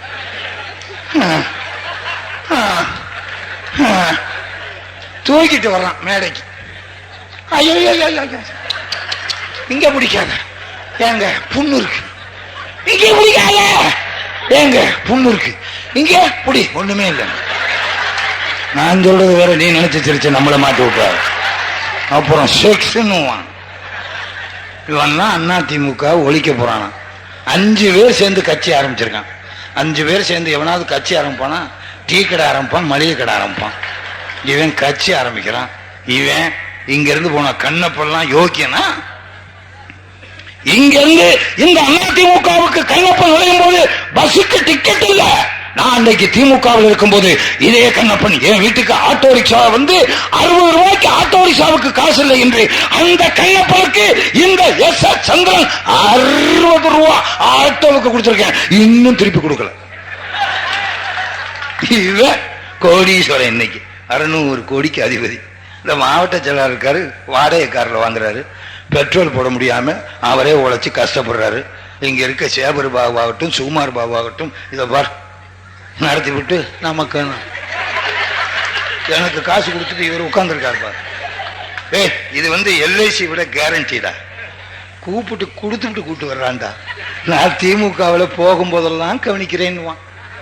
இவர்தாங்க மாவட்ட செயலாளர், நல்லா பந்தாவா இருப்பான், நல்லா கவனிப்பான் போல் இருக்கு. இவர்தாங்க வட்ட செயலாளர்னுவான், இன்னும் நல்லா கவனிப்பான் போல் இருக்கு. கூட்டம் முடிஞ்சு பார்த்தா 3 பேர் தான் இருப்பான். யாரு? மைக்கு வச்சவன் நான், மேடை போட்டேன். இவன் கேட்பான் நீங்க ஏன் போகல, நான் கேட்பேன் நீ ஏன் போகல. துட்டு கொடுக்கல போகல, அதே நிலைமை தான்டா எனக்கு. ஆனா இங்க அப்படி இல்லை. வீட்டுக்கு முன்னாலே உள்ளது கொடுத்துட்டு கூப்பிடுறான். ஆடாடே, கொடுத்து கொடுத்து சிவந்தகரம் பொன்மர செம்மல் புரட்சி தலைவர் எம்ஜிஆர் உருவாக்குறது கரெக்டா இருக்கா? என்ன விதை விதைக்கிறோமோ அதுதானே. இது நன்மையா விதை விதைச்சா நன்மையா வளருது. இந்த கட்சியை எப்படியாவது ஒழிக்கணும்னு இங்க இருந்து சம்பாரிச்சுட்டு போட கண்ணப்ப கருணாநிதி சொல்றான் ஊழல் கட்சி அதிமுக. இவன் கண்ணப்ப எல்லாத்தையும் விட்டுட்டு நடந்து போக சொல்லு. ஏதோ அந்த பணம் இதுல இன்னொருத்தன் அவன் யாருன்னா அவன் ஒரு மண்டை ஓடு மதிமுக வைகோ. அவனுக்கு பேரு நான் மண்டை ஓடுன்னு வச்சிருக்கேன். பாப்பா நீங்க எல்லாம் சிரிக்கும் போது எப்படி சிரிக்கிறீங்க? அவன் சிரிக்கிற பாத்தீங்களா? மண்டை ஓடு தான் அப்படி சிரிக்கும் அவனுக்கு. அதனாலதான் பேரு மண்டை ஓடுன்னே வச்சிருக்கேன். மதிமுக இல்ல, மரண திமுக. அந்த கட்சியில இருக்கவெல்லாம் செத்தே போவான். நல்ல வேலை நான் தப்பிச்சு வந்தையா, இல்லைன்னா எனக்கு சங்கு ஊதி எத்தனையோ வருஷம் இருக்கும். அவன் சொல்றான் தமிழ் மாநில காங்கிரஸ் மூப்பனார் ஐயாவை பார்த்து, நீங்க அதிமுகவில் சேரக்கூடாது என்பதற்காக கட் அவுட்டே எரித்த கட்சியாச்சே, நீங்கள் எப்படி அதிமுகவில் சேரலாம்னு நன்றி மறந்த வைகோ. கட் அவுட் இன்னைக்கு எரிக்கலாம், நாளைக்கு கட் அவுட் செஞ்சுக்கலாம்டா. ஆனா வைகோ உனக்காக இடிமலை உதயன் 18 வயசு பாலகன் தீக்குளிச்சு செத்தாங்கடா. அந்த திமுக வெளியே வைக்க இந்த வைகோவுக்காக இடிமலை உதயன் பெட்ரோல் விலை என்ன ஆனாலும் பரவாயில்லை என்று தன் தலையிலே தீயை வைத்துக் கொண்டு அந்த கருணாநிதி ஒழிய வைகோ வாழ்க என்று 18 வயசு பாலகன் இடிமலை உதயன் தீக்குளிச்சு செத்தான். ஜலாங்கி வெற்றிக்குப்பம் தந்தவாடி 8 பேர் செத்தான். மழை வந்த வட சென்னையிலே மதிமுக மாவட்ட செயலராக இருக்கிற நாயக்கன் பரம்பரையிலே பறந்த இமயமலை பாதையில் இருக்கிற என் நண்பன் ஏழுமலை வெட்டப்பட்டு செத்தா. ஆர்கே பகுதி செயலாளர் சிவா சாகுற வயசாடா. 9 அடி உயரம், 30 வயசு, 20 24 மணி நேரம் அந்த 10 சண்டாள பாவி 10 பேர் உயரமுள்ள அந்த 10 அடி உயரமுள்ள சிவாவை வெட்டப்பட்டு செத்தான். யாருக்காக? அண்டவோடு வைகோவுக்காக. உனக்காக 25 பேர் செத்தா திரும்பி வருவாங்களா? அந்த செத்து போன சமாதி காய்வதற்குள் இந்த சண்டாளன் மண்ட ஓடு வைகோ நன்றி மறந்த நாட்டில் தலைவரான கருணாநிதிக்கு வரவேற்கமா இருக்க இந்த வைகோ கருணாநிதியை பார்த்து அப்பா உங்க அம்மாவை வச்சிருந்தாங்கடா நன்றி மறந்த நாய என்னங்கடா விளையாடுறீங்க? கொஞ்சம் அடக்கி வாசிச்சா புரட்சி தலைவர் என்னை சொல்லி தொலைச்சுட்டாங்கடா. கொஞ்சம் அடக்கி வாசிங்க. 3 மாசமா என்ன மட்டும் கட்ட அவுத்து விடட்டும், வெண்டு கலட்டிடுவேன்டா கருணாநிதி. புரட்சி தலைவி மாசத்துக்கு ஒரு தடவை பாக்குறேன்டா. போன மாசம் கூட கேட்டாங்க, எப்படி இருக்கு மிஸ்டர் சந்திரன்? பிரமாதமா இருக்குமா? அதுவும் சென்னையிலே இப்ப நம்ம வந்துருவோம்பா. திமுக கோட்டை சென்னையிலே கலகலக்குது. நேற்றுக்கு முந்தாள் கோர்ட்டுக்கு போகும்போது இந்த கோவன்ராமனை பார்த்தும் இங்க இருக்கிற சேகர் பாபுவும் பார்த்தும் புரட்சி செல்வம் பார்த்தும் சொல்றான், சார் நீங்க எல்லாம் நெல்லுங்க ஜெயிச்சிருவீங்கன்றான். திமுக கோட்டைன்னு சொல்ற சென்னையே கலகலத்து போச்சு. இந்த சென்னை அண்ணா திமுகவின் கோட்டை இன்னும் 1 மாசத்துல 2 மாசத்துல ஆக போறது. இது பிடிக்காம திணறான். புரட்சி தலைவி கேட்டாங்க, அம்மா சென்னையிலையும் நம்ம வரப்போறோமா? எப்படின்னா நிச்சயமா 12 சீட்ல 10 சீட்டு நமக்கு தான். 2 யாருக்குன்னாங்க, நம்ம கூட்டணியில விட்டு கொடுத்துருக்கோமே அவங்களுக்கு. கருணாநிதி கிடையவே கிடையாது. பத்திரிகைலாம் எழுதிட்டான் போன மாசமே டெல்லியில. அண்ணா திமுகவின் பாட்டாளி மக்கள் கட்சியும் சேர்ந்தாலே 142 சீட்டு.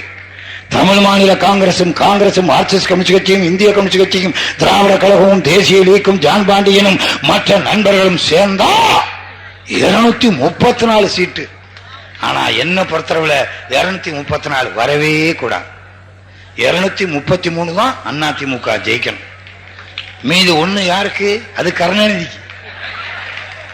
கருணாநிதிக்கு. அவன் ஜெயிக்கலைனாலும் அவனை கள்ள ஓட்டு போட்டு ஜெயிக்க வச்சு புரட்சி தலைவி முதலமைச்சராக இருக்கும் போது கருணாநிதி ஒரே அது சட்டசபைக்குள்ள வரும்போது கருணாநிதி வேட்டிய நான் தாண்டா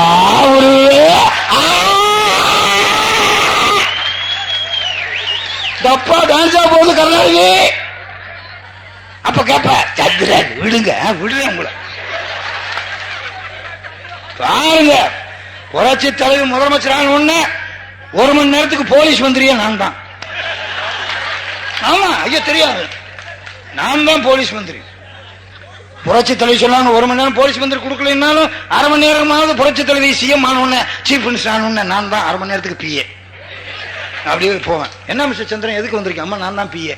நீங்க ஐஏஎஸ்ஏ படிக்கலைன்னா நம்ம ஒரு 5 நிமிஷத்துக்கு இந்தாம்மா ஃபைலு பிள்ளையார் சொல்லியெல்லாம் போட வேணாம், வேற என்ன எழுதணும்? கருணாநிதியை உள்ள போடணும். வாங்கி வச்சுக்கிட்டு கருணாநிதி நடக்க முடியாது. அதான் ஆற்காடு வீரசாமி எதுக்கு வச்சிருக்க? இழுத்துக்கிட்டு வா. நடக்க போலே நண்பர்களே, இது பொறுக்க முடியாம கருணாநிதி புரட்சி தலைவி அவனால்தான் தேர்தலே நிக்க கூடாதுன்னு சொல்றான். ஆனா தேர்தல் ஆபீசர் கில்லு கெட்டிக்காரன் நண்பர்களே, புத்திசாலி. நேற்றுக்கு தேர்தல் ஆபீசர் கில்ல கேட்கிறான், நிருபர்கள் நமது எம்ஜிஆர், மக்கள் குரல், தினத்தந்தி, தினமலர், தினபூமி, தினமணி, கதிரவன், தினகரன், மாலை முரசு, மாலை மலர் அத்தனை பத்திரிகையும் கேட்கிறான். தேர்தல் ஆபீசர் கில்ல. புரட்சி தலைவி தேர்தலில் நிக்க முடியுமா? உடனே தேர்தல் ஆபீசர் கில்லு, அது தனிப்பட்ட கேள்வி, அதுக்கெல்லாம் நான் பதில் சொல்ல தயாராகல, அது சட்டம் பார்த்து கொள்ளும். தேர்தல் ஆபீசர் கில்லே சொல்றான், நீ என்னடா கருணாநிதி 1.5 வருஷத்துல 1.5 மாசத்துல உள்ள போற நீ யாரா சொல்றது புரட்சி தலைவி தேர்தலில் நிக்க முடியாதுன்னு? அப்படி தேர்தலில் நிக்க முடியாதுன்னு ரொம்ப அழுத்தி கேட்டா கருணாநிதி சொல்றான், புரட்சி தலைவி மேல கேஸ் இருக்கு. கேஸ் உலகத்தில் உள்ள அத்தனை பேர் மேல இருக்குடா. பில் கிளின்டன் அமெரிக்கா ஜனாதிபதி, அவர் மேலேயே கேஸ் இருந்துச்சா இல்லையா? 4 வருஷம் அமெரிக்கா ஜனாதிபதியா இருந்தாரு. அடுத்த 4 வருஷம் அமெரிக்கா ஜனாதிபதியா இருக்கலாம்னு போகும்போது மோனிஷான்னு ஒரு பொண்ணு வீட்டுக்குள்ள போச்சான். என்ன அப்படின்னு கேட்டாரா, தடிக்க அவர் மேல விழுந்தோன்னு அவர் மேலேயும் கேஸ். ஆனா அந்த பில் கிளின்டன் திருப்பி அமெரிக்காவின் ஜனாதிபதி ஆனாலியா. அவ்வளவு இந்தியாவிலே பாபர் மசூதியை இடிச்சவன் அத்வானி, அவனுக்கு கடப்பாறை வாங்கி கொடுத்தது முரளி மனோகர் ஜோஷி, அந்த கடப்பாறைக்கு பணம் கொடுத்தது உமா பாரதி. 3 பேரும் பாபர் மசூதியை இடிச்சான்.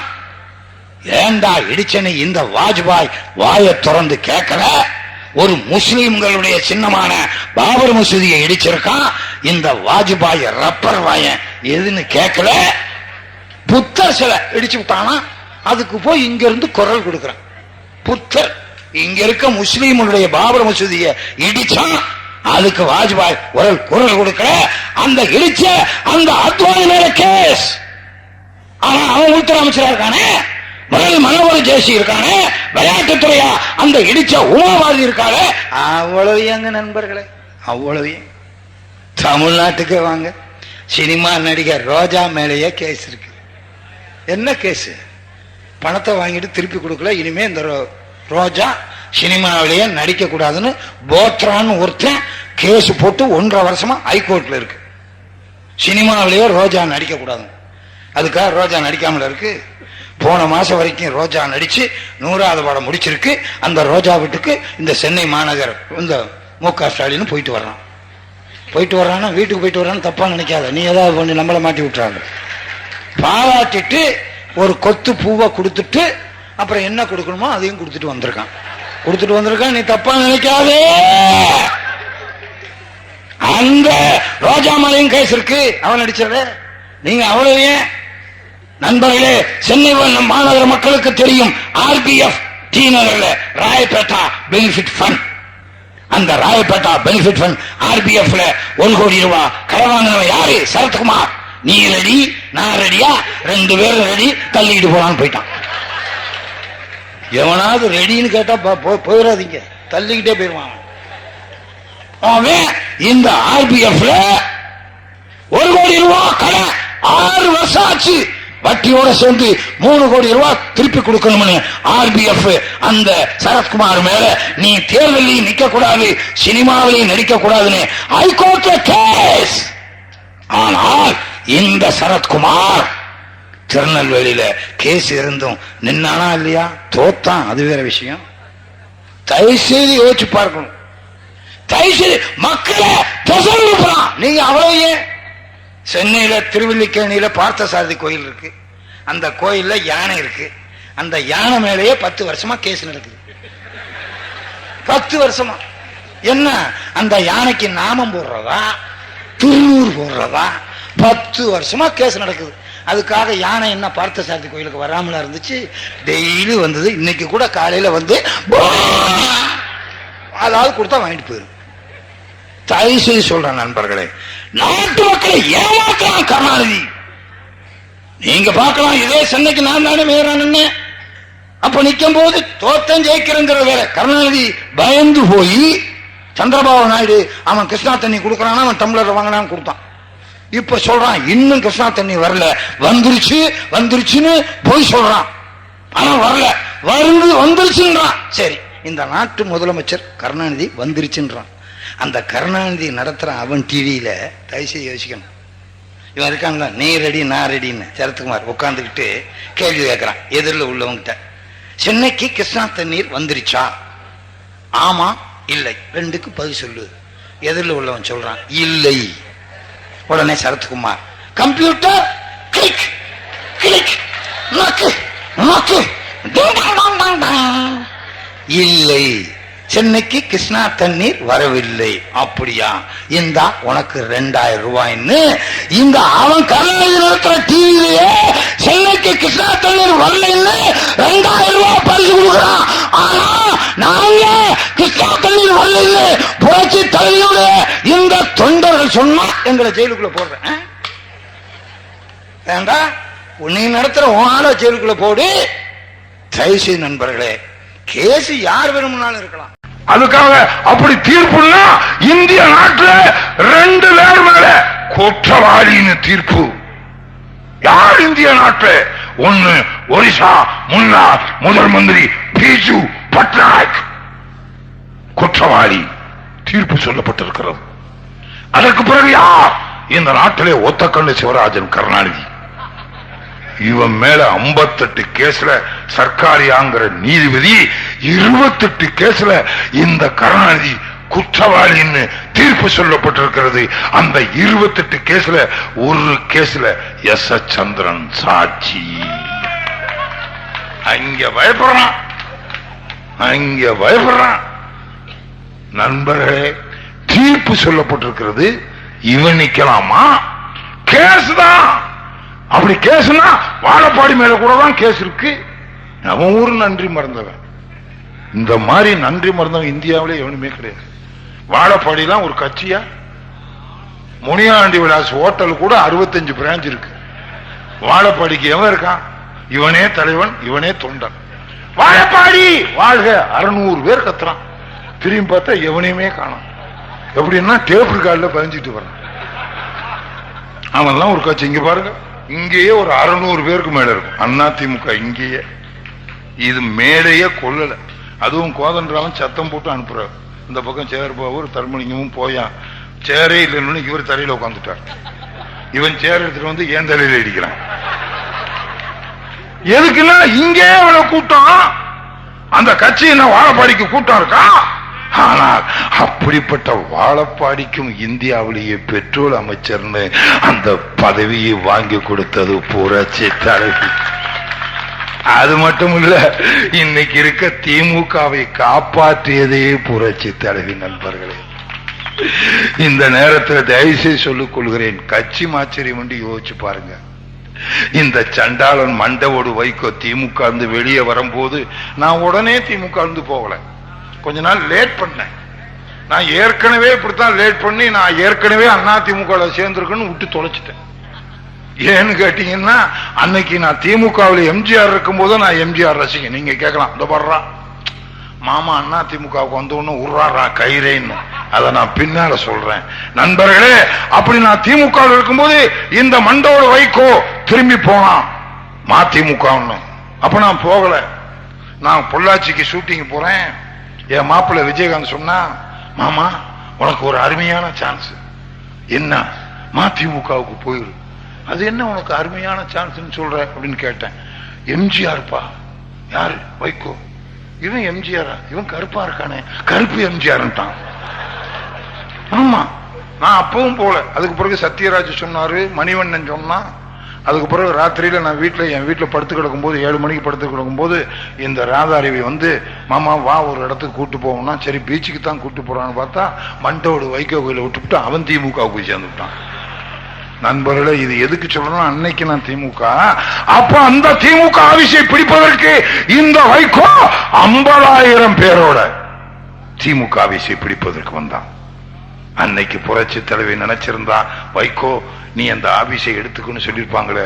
இல்லை, ஏ வைகோ, அது திமுகவுக்கு சொந்தம், அதில் கை வைத்தான் வைகோ உன் கையை எடுத்து விடுவேன் என்று இந்த திமுகவை காப்பாற்றிய பொறுமை புரட்சி தலைவிக்கு உண்டு. பாவிகளா, உன் கட்சியை காப்பாத்தின எங்க தலைவி புரட்சி தலைவியை ஜெயிலுக்குள்ள போடணும்னு பாக்குற.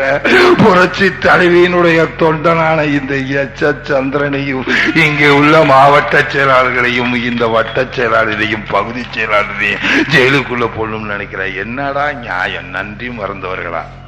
அந்த ஒரு நல்லதுக்காவது நீ புரட்சி தலைவிய தயவு செய்து புரட்சி தலைவின்னு சொல்ல வேணாமா? நீ காலில் விட வேணாம். புரட்சி தலைவி தான் யாரு காலிலையும் யாரும் விடக்கூடாதுட்டாங்க. புரட்சி தலைவின்னு சொல்ல வேணாமா? தயவுசெய்து நண்பர்களே, இதை நான் ஒவ்வொரு அதிமுக பொதுக்கூட்டத்திலையும் சொல்றோம், எவனொருவனும் கலைஞர்னு சொல்லக்கூடாது. அந்த கருணாநிதி என்னைக்காவது ஒரு நாள் எம்ஜிஆர் அவர்களை பார்த்து புரட்சி தலைவர்னு சொல்லியிருக்கான்.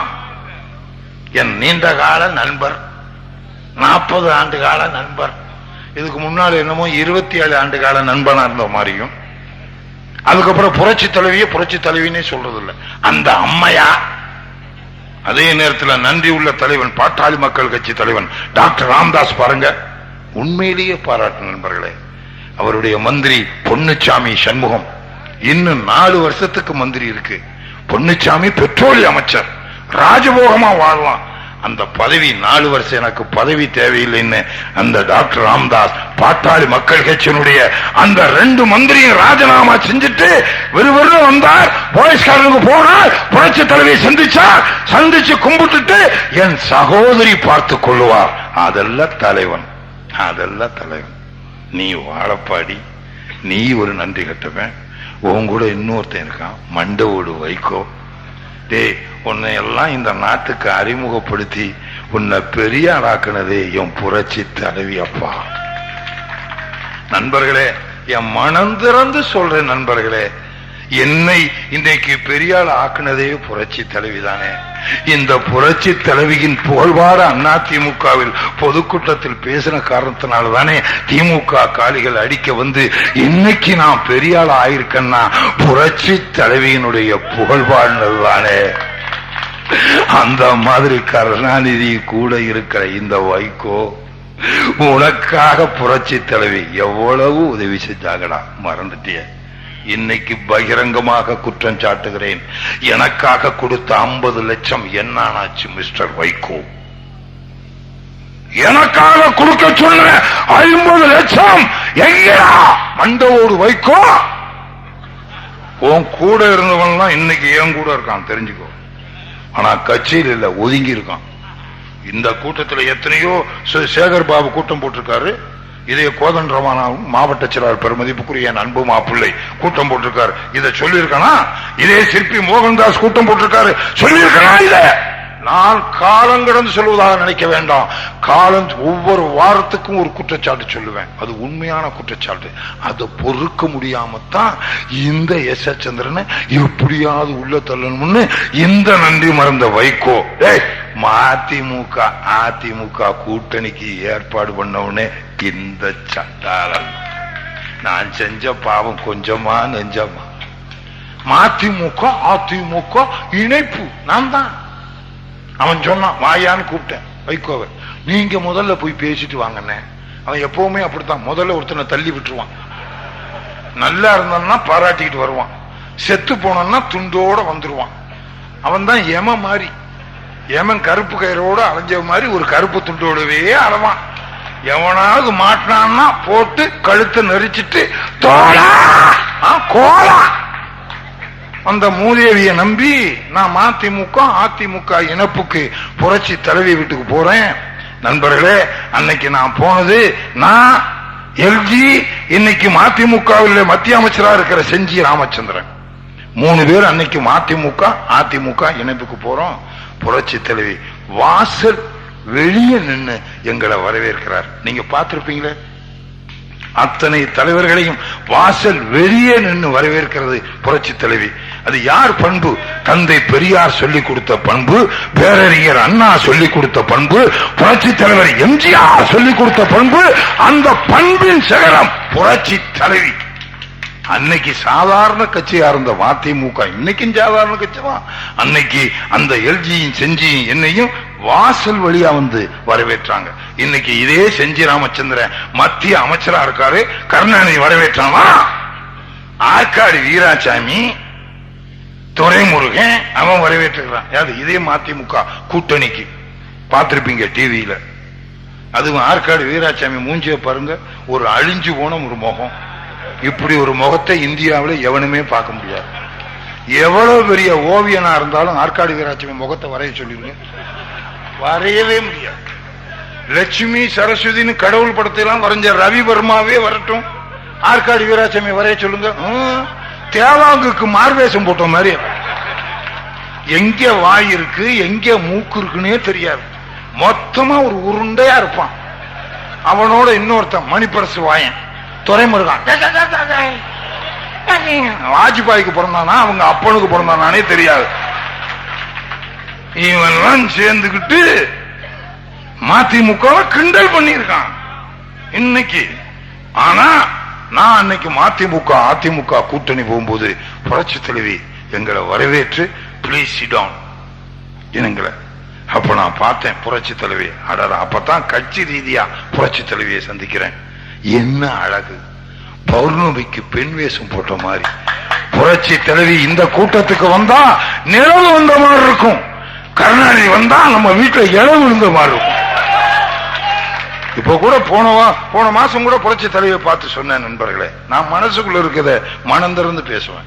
புரட்சி தலைவியை பார்த்து சொன்னேன், அம்மா இவ்வளவு அழகா இருக்கீங்களே அம்மா, இந்த தலைமுடி மட்டும் கொஞ்சம் வெள்ளையா இருக்க, இதை டை அடிக்க கூடாதா, கருப்பு மை தடவ கூடாதா அப்படின்னு புரட்சி தலைவிகிட்ட நான் கேட்டதுக்கு புரட்சி தலைவி என்ன தெரியுமா சொன்னாங்க, இல்ல மிஸ்டர் சந்திரன், அதிமுக தொண்டர்கள்லாம் என்ன அம்மா அம்மான்னு கூப்பிடுறாங்க, அம்மாவுக்கு எதுக்கு அழகுன்னு சொன்ன ஒரே தலைவி புரட்சி தலைவிடா.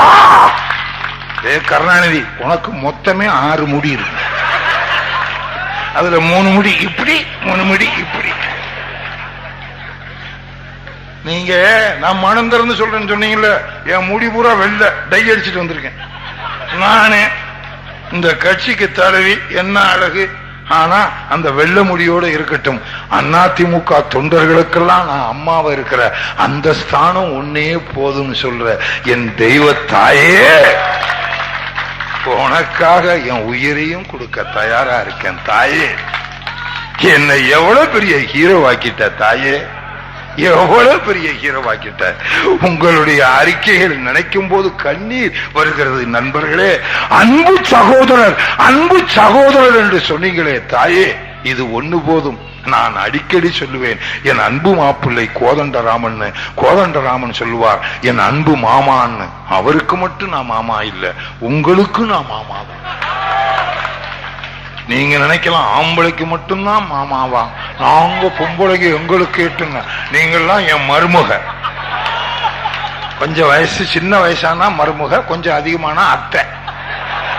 உங்களுக்கு நான் மாமா, நீங்க என் மாப்பிள்ளைக்கு, உங்களுக்கு நான் மாமா. மாமான்னா ஏற்பாடு பண்ற மாமான்னு பின்னாலே வந்துடுறாரு, தாய் மாமா.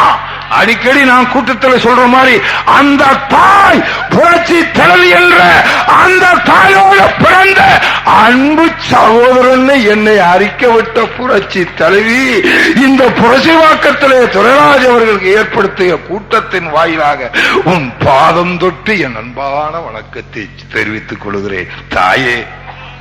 அப்படிப்பட்ட தாயை நான் சந்திக்க போனேன் மதிமுக அதிமுக இணைப்புக்கு. அப்ப புரட்சி தலைவி சொன்னாங்க, how are you மிஸ்டர் சந்திரன் கேட்டாங்க. என்ன ஃபைன் அப்படின்னு. அதுக்கடுத்து நான் சொன்னேன், அம்மா how are you கேட்டீங்க, நான் ஃபைன் சொல்லிட்டேன், இனிமே இங்கிலீஷில் எல்லாம் கேட்காதீங்க. ஏன், எனக்கு இங்கிலீஷ் தெரியாதம்மா. இங்கிலீஷ் தெரியாதா? ஏன் கருணாநிதி உங்களை படிக்க விடலையா? எங்கம்மா படிக்க விட்டான், 30 வருஷமா கூட இருந்தேன், தமிழ் தான்.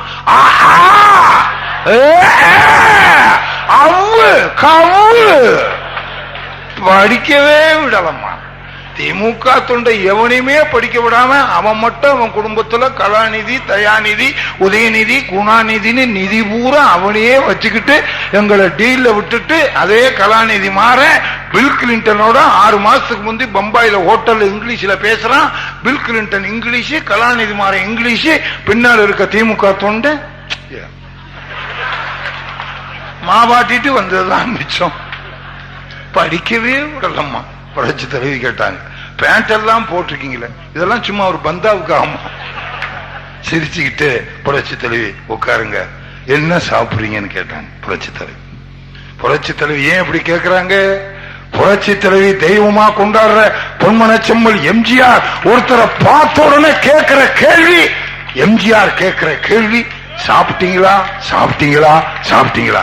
எம்ஜிஆர் ஒருத்தரை பார்த்து கேட்கிற கேள்வி, சாப்பிட்டீங்களா சாப்பிட்டீங்களா சாப்பிட்டீங்களா. கருணாநிதி ஒருத்தரை பார்த்து கேட்கிற கேள்வி, செத்துட்டீங்களா செத்துட்டீங்களா செத்துட்டீங்களா. பின்னால வர்ற மண்டோடு வைகோ, ஏற்பாடு பண்றேன் ஏற்பாடு பண்றேன் ஏற்பாடு பண்றேன், இவன் வெட்டியானோடவே அலைகிறான்கள. நான் புரட்சி தலைவி அப்படி இல்லை, சாப்பிட்டீங்களா. அதுக்கடுத்து புரட்சி தலைவி கேட்டாங்க, எங்க உங்க மிஸ்டர் வைகோ. மிஸ்டர் வைகோ மரியாதை தான் கேட்பாங்க. அப்ப நான் சொன்னேன், இப்ப தாமா பிளைட்ல டெல்லியில வந்துகிட்டு இருக்காரு. எங்க வந்துகிட்டு இருக்கான்? அவன் மூதேவி அண்ணா நகர்ல தூங்கிட்டு இருக்கான். கொஞ்ச நேரம் கழிச்சு லேட்டா வந்தான். ஏன்னு கேட்டேன்.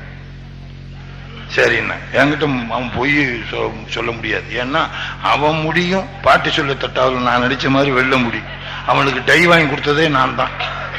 அதனால அவன் இப்படி நான் தெரிஞ்சுக்கிட்டேன். டமான புரட்சி தலைவி காலில் விழுந்துட்டான். நானே மிரண்டேன்.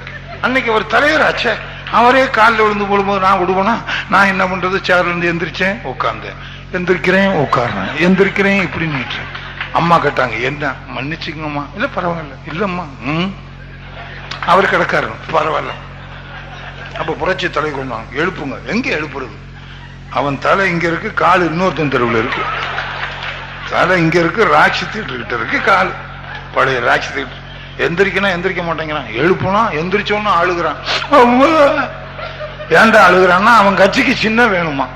சின்ன இந்த மளிகை கடையில வைக்குது அம்மா வாங்கி கொடுக்கறதுக்கு. அப்படி இருந்தும் அந்த வைகோவை சிவகாசியிலே நிற்க வைத்து மக்களிடத்தில் ஓட்டு வாங்கி மக்கள் நாயகனும் பேர் வாங்கி கொடுத்து அவனை பார்லிமெண்ட்டுக்கு அனுப்பி அவனுடைய சாதாரண கட்சிக்கு நிரந்தர சின்னம் வாங்கி கொடுத்த ஒரே தலைவி புரட்சி தலைவி. அந்த தலைவியை பார்த்து இவனும் சொல்றான், புரட்சி தலைவிக்கு மமதை ஏறிச்சு. யாரா மமதை ஏறிச்சு?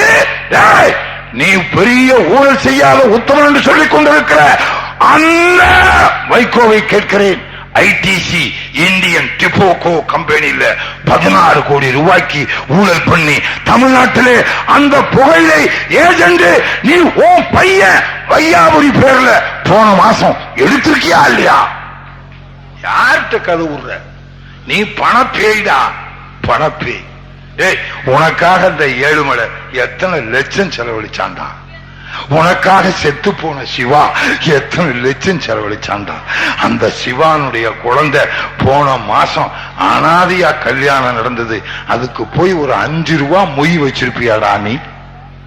தயவு செய்து கேட்கிறேன். அந்த வைகோ பணப்பேய், பணப்பேய்.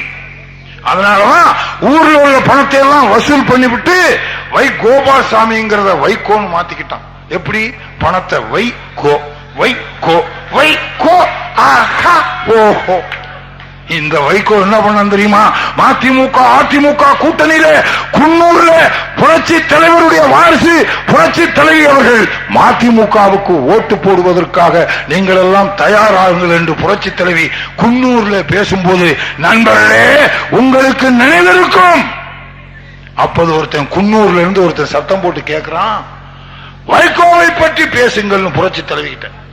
அதுக்கு புரட்சி தலைவி சொன்னாங்க, வைகோ இங்க பேச மாட்டார், அவர் எங்க பேசுவாரோ அங்கே போய் கேளுங்கன்னு. குன்னூர்ல நடந்த சம்பவம் உங்களுக்கு நினைவிருக்கும். அவன் உண்மையிலேயே அப்படி கத்தனானா? இல்லை. கத்துவதற்கு ஏற்பாடு செய்தவன் வைகோ. கத்துவதற்காக அவனுக்கு 3000 ரூபாய் கொடுத்தது எஸ் எஸ் சந்திரன். உங்க வண்டவாளங்கள்லாம் தெரிஞ்ச மெயின் சுவிட்ச் இந்த சுவிட்ச ஆஃப் பண்ணான்னு பாக்குறேன். அதுக்கு புரட்சி தலைவி மேலேயே கேஸ் இருக்குன்னு சொன்ன இந்த வாழப்பாடி நீ என்ன யோகியனா? ஓ மேல கேஸ் இருக்கு. ஒரு சாதாரணமா 2500 ரூபாய் வீட்டுல குடியிருந்த அந்த வாழப்பாடிக்கு 1500 கோடி ரூபாய் ஊழல் செய்தான்னு கேஸ் போட்டிருக்கான். போட்டவன் யாரு? வைகோ வலதுகரம். பேர் என்ன? வரதராஜன். வரதராஜன். அது என்ன வலதுகரம்? வைகோ தான் வாழப்பாடி மேலே கேஸ் போட சொன்னான். ஏன்? வாழப்பாடிக்கும் வைகோவுக்கும் வியாபார ரீதியில இன்னைக்கு டெல்லியில பெரிய தகராறு. அதனால வாழப்பாடி அந்த மத்திய அரசாங்கத்துக்கு வராம இருக்கணும்னா அவனை கோர்ட்டுக்குள்ள கொண்டு போய் தள்ளணும்னு இந்த வாழப்பாடி மேல கேஸ் போட சொன்னதே வைகோ. கேஸ் போட்டது வரதராஜன். எவ்வளவுக்கு? வாழப்பாடி 1500 கோடி ரூபாய் ஊழல்ல சொத்து சேர்த்துட்டான்னு சொன்னா மட்டும் போராது நண்பர்களே. திமுக கார மாதிரி பேசும் மேடை அலங்கார பேச்சாளன் அல்ல, அண்ணா திமுக தொண்டன். ஆதாரத்துடன் பேசுகிற தொண்டனில் ஒருவனான நான் சொல்லுகிறேன்.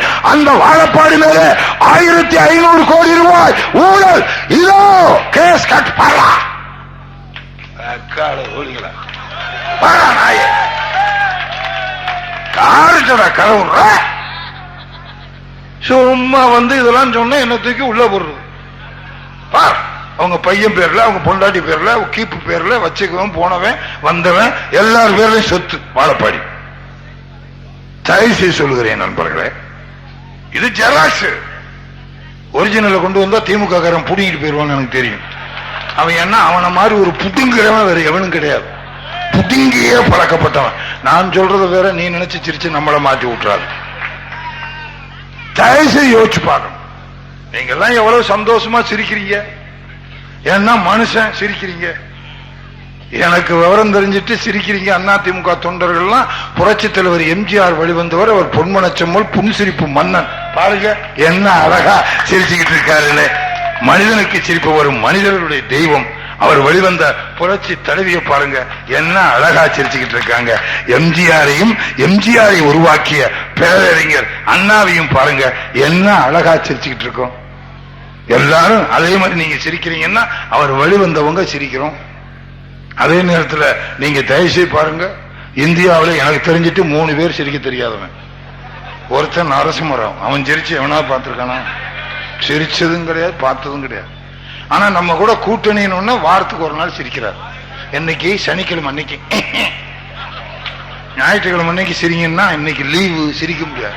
அது என்ன மளிகை கிடையா, டீ கிடையா? அவராது வாரத்துக்கு ஒரு நாள் சிரிக்கிறார். வாழ்நாள் பூரா சிரிக்காத ஒருத்தன் இருக்கான். அவன் யாருன்னா முரசொலி மாறன். அவன் மூஞ்சிய பாத்தீங்களா?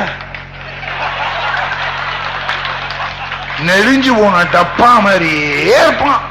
லாரியில ஒரு அலுமினிய டப்பா போட்டு பாருங்க, கண்ணா பொண்ணா நெளிஞ்சு போன மாதிரியே குரங்கு மாதிரியே இருப்பான். குரங்குல இருந்து பிறந்தவன் தான் முரசொலி மாறன். இவன்லாம் எப்படி பிள்ளையா பெற்று இவன்லாம் எப்படி கல்யாணம் பண்ணான்னு எனக்கே தெரியல. இவன் தான் பெற்றானோ இல்ல இன்னொருத்தன் பெற்றானோ?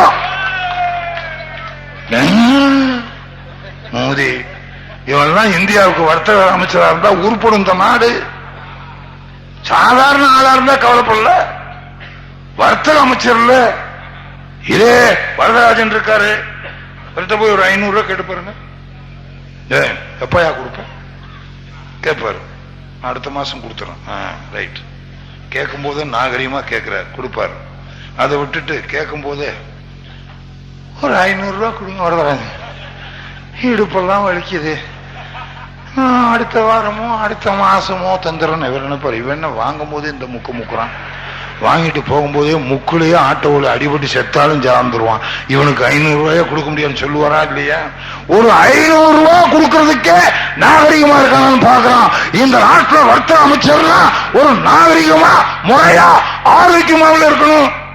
நீ இன்னைக்கோ நாளைக்கோ சாக போற, நீ எல்லாம் இந்திய நாட்டுக்கு வர்த்தக அமைச்சர் வந்து என்னடா கிழிக்க போற?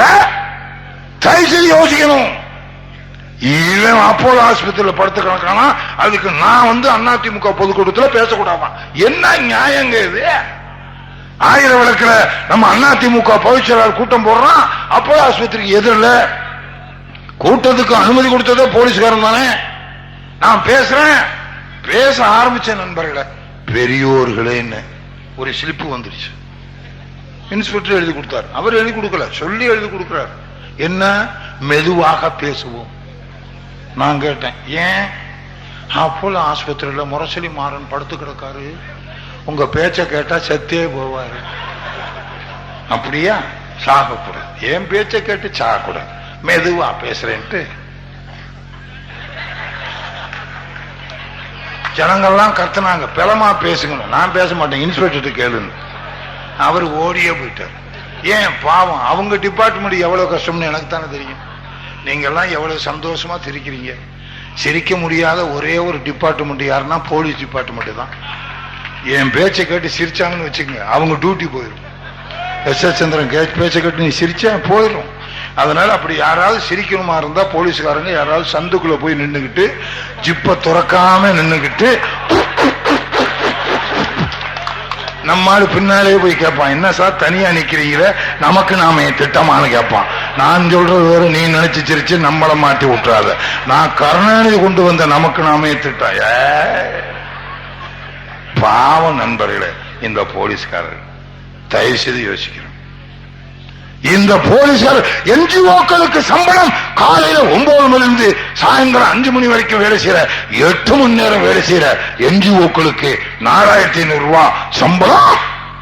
காலையில 5 மணில இருந்து அடுத்த நாள் காலையில 5 மணி வரைக்கும் வேலை செய்யற, 24 மணி நேரம் வேலை செய்யற இந்த போலீஸ்காரர்களுக்கும் 8 மணி நேரம் வேலை செஞ்ச அந்த என்ஜிஓக்களுக்கு மாதிரி 4500 ரூபாய் சம்பளம் கொடுக்க கூடாது, அதிகமா கொடுக்கணும்னு குரல் கொடுக்கிறவரு புரட்சி தலைவர் எம்ஜிஆர். அவர் வந்து புரட்சி தலைவி, அவர் வெளிவந்தா என்ன தூக்கி உள்ள போகணும்னு நினைக்கிறான். இது என்ன நியாயம்? தயவுசெய்து யோசிச்சு பார்க்கணும் நண்பர்களே. அதுக்காகத்தான் புரட்சி தலைவர்கள் எவ்வளவோ இந்த நாட்டில் காரண காரியங்களோட விலைவாசி உயர்வை குறைன்னு சொன்னா கருணாநிதி குறைக்கிறானா? அதுக்கெல்லாம் விட்டுவிட்டு எப்படியாவது உள்ளதுக்கு போகணுங்கிறதுக்காக பல காரணங்களை சொல்லி புரட்சி தலைவியை பார்த்து சொல்றான், நீங்க வருமானத்துக்கு அதிகமா சொத்து சேர்த்துட்டீங்க புரட்சி தலைவி. சொல்ற ஓன் சொத்து என்னடா, ஓ வருமானம் என்ன? சில பேர் கேட்கலாம், திமுக காரன் எவனாவது நடிகனை கூட்டு வந்து, எந்த நடிகன் இருக்கான் திமுகவில்? அந்த நடிகன்லாம் இருந்தான்னா அவனை கொண்டு போய் சேர்த்ததே எஸ் சந்திரன் நான் தானே. இருக்கான் பிரமாதமா நல்ல பாவம் தன்மான சிங்கம் டி ராஜேந்தர், அவனையவே ஒண்ணும் இல்லாம ஆக்கி வச்சிருக்கான். கொள்கை பரப்பு செயலாளர் மணி அடிச்சுக்கிட்டு அலையிறான். அண்ணா திமுக கொள்கை பரப்பு செயலாளர் OS மணி புரட்சி தலைவிக்கு ஈக்குவலா உட்கார வச்சிருக்காங்க. அந்த பொதுக்குழு திமுக பொதுக்குழு நடக்குது, கொள்கை பரப்பு செயலாளர் டி ராஜேந்திரன் மேல 3வது வரிசையில் உட்கார வச்சிருக்காங்க. இதுதான் நியாயமா? அந்த டி ராஜேந்திர திமுக கொண்டு போய் சேர்த்து விட்டது இந்த எஸ் சந்திரன் தான். சேர்த்ததுக்கு பிறகு MK ஸ்டாலினோட டி ராஜேந்தர் பெரிய ஆள் ஆன உடனே டி ராஜேந்திரையே கட்சியை விட்டு நீக்கணும் கருணாநிதி. ஏன்னா கருணாநிதிக்கிட்ட ஒரு பழக்கம் இருக்கு, அவன் குடும்பத்துல அவன் பிள்ளைகளை தவிர எவரும் நல்லா இருக்க கூடாது. நீங்க நினைக்கலாம் MK அழகிரி மேலேயே வழக்கு தொடர்ந்தவராச்சு, அது போய் MK அழகிரி மேல வழக்கு தொடர்றது மாதிரி கருணாநிதி நடிக்கிறான். அது நாடகம், நம்பாதீர்கள். புள்ள பாசம் கருணாநிதிக்கு மாதிரி எவனுக்குமே கிடையாது. ஆனா அவன் குடும்பத்திலேயே மிக நல்ல ஒரு பையன் MK முத்து நண்பர்கள், ரொம்ப நல்ல பையன் நண்பர்களே. ஆனா அவனை பைத்தியமாக்கி வச்சிருக்கான். இவனாவது நல்லவன்னா பைத்தியமாக்கிடுவான். ஏன்? இதே போலீஸ் துறையை சேர்ந்த காஞ்சிபுரத்துக்கு பக்கத்தில் இருக்க தூசி என்ற கிராமத்தில் சப் இன்ஸ்பெக்டர் தலித்து இனத்தை சேர்ந்த ஹரிதாஸ் சப் இன்ஸ்பெக்டர் நியாயமா வேலை செய்யற அந்த சப் இன்ஸ்பெக்டர் பிற்படுத்தப்பட்ட சமுதாயத்திலே சேர்ந்த ஹரிதாஸை ஜெயில போட்டா ஜாமீன்ல வெளிவந்துருவான்னு அந்த ஹரிதாஸை கீழ்ப்பாக்கம் பைத்தியக்கார ஆஸ்பத்திரியில போட்டு வச்சிருக்கிறான் இந்த கருணாநிதி. யாராவது ஒருத்தர் நல்லது செஞ்சா உள்ளதுக்கு போடுறது, இல்லாட்டி பைத்தியமாக்குறது. MK முத்து நல்லவன் நண்பர்களே. ஒரு தடவை கருணாநிதியோட நான் இருக்கும்போது MK முத்து, முரசொலி மாறன், நான் 3 பேரும் கேரம் போர்டு விளையாண்டுகிட்டு இருக்கோம். இது எதுக்கு சொல்றதுன்றதுக்காக சொல்லணும்னா, MK முத்து எவ்வளவு நேர்மையானவன், அவன் குடும்பங்கள்ல எவ்வளவு குழப்பம் இருக்கு அதை கண்டுபிடிச்சதுக்காக சொல்றேன். MK முத்து, முரசொலி மாறன், நான் 3 பேரும் கேரம் போர்டு விளையாடுறோம். கருணாநிதி இப்படி சேர்ல உட்காந்து பார்த்துக்கிட்டு இருக்காரு. அப்போ முரசொலி மாறன் சரியா அந்த கேரம் போர்டுல காய அடிக்கல. அதுக்கு MK முத்து சொன்னாரு, என்னையா கொஞ்சமான அறிவு இருக்கான்னு கேட்டார். முரசொலி மாறனுக்கு கோபம் வந்துருச்சு. டேய் ராஸ்கல், யார பாத்திர அறிவு இருக்கான்னு கேட்கிறேன் அப்படின்னு அவரு MK முத்து திட்டுறாரு. உடனே MK முத்து முரசொலி மாறன்னு பார்த்து என்ன தெரியுமா சொன்னா, யார பாத்திர ராஸ்கல்னு சொல்றா மாறா, அப்பனே இல்லாத பிறந்தவனேன்ட்டான். அப்பத்தான் எனக்கே தெரியும் அவனுக்கு அப்ப இல்லைன்னு. அதுக்காகத்தான் MK முத்துவை பைத்தியமாக்கி வச்சிருக்கான் கருணாநிதி. தயவு செய்து வச்சு, தயவு செய்து. சாதாரண கருணாநிதி தேவைப்பட்டா தூக்குவான், இல்லைன்னா புதைச்சிருவான்.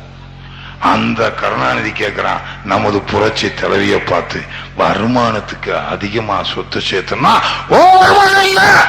அந்த கருணாநிதியை பார்த்து கேட்கறதுக்கு முன்னால ஏன் வருமானத்தை சொல்லிக் கொள்றத எனக்கு ஒன்றும் ஆட்சேபனையில் இல்லை.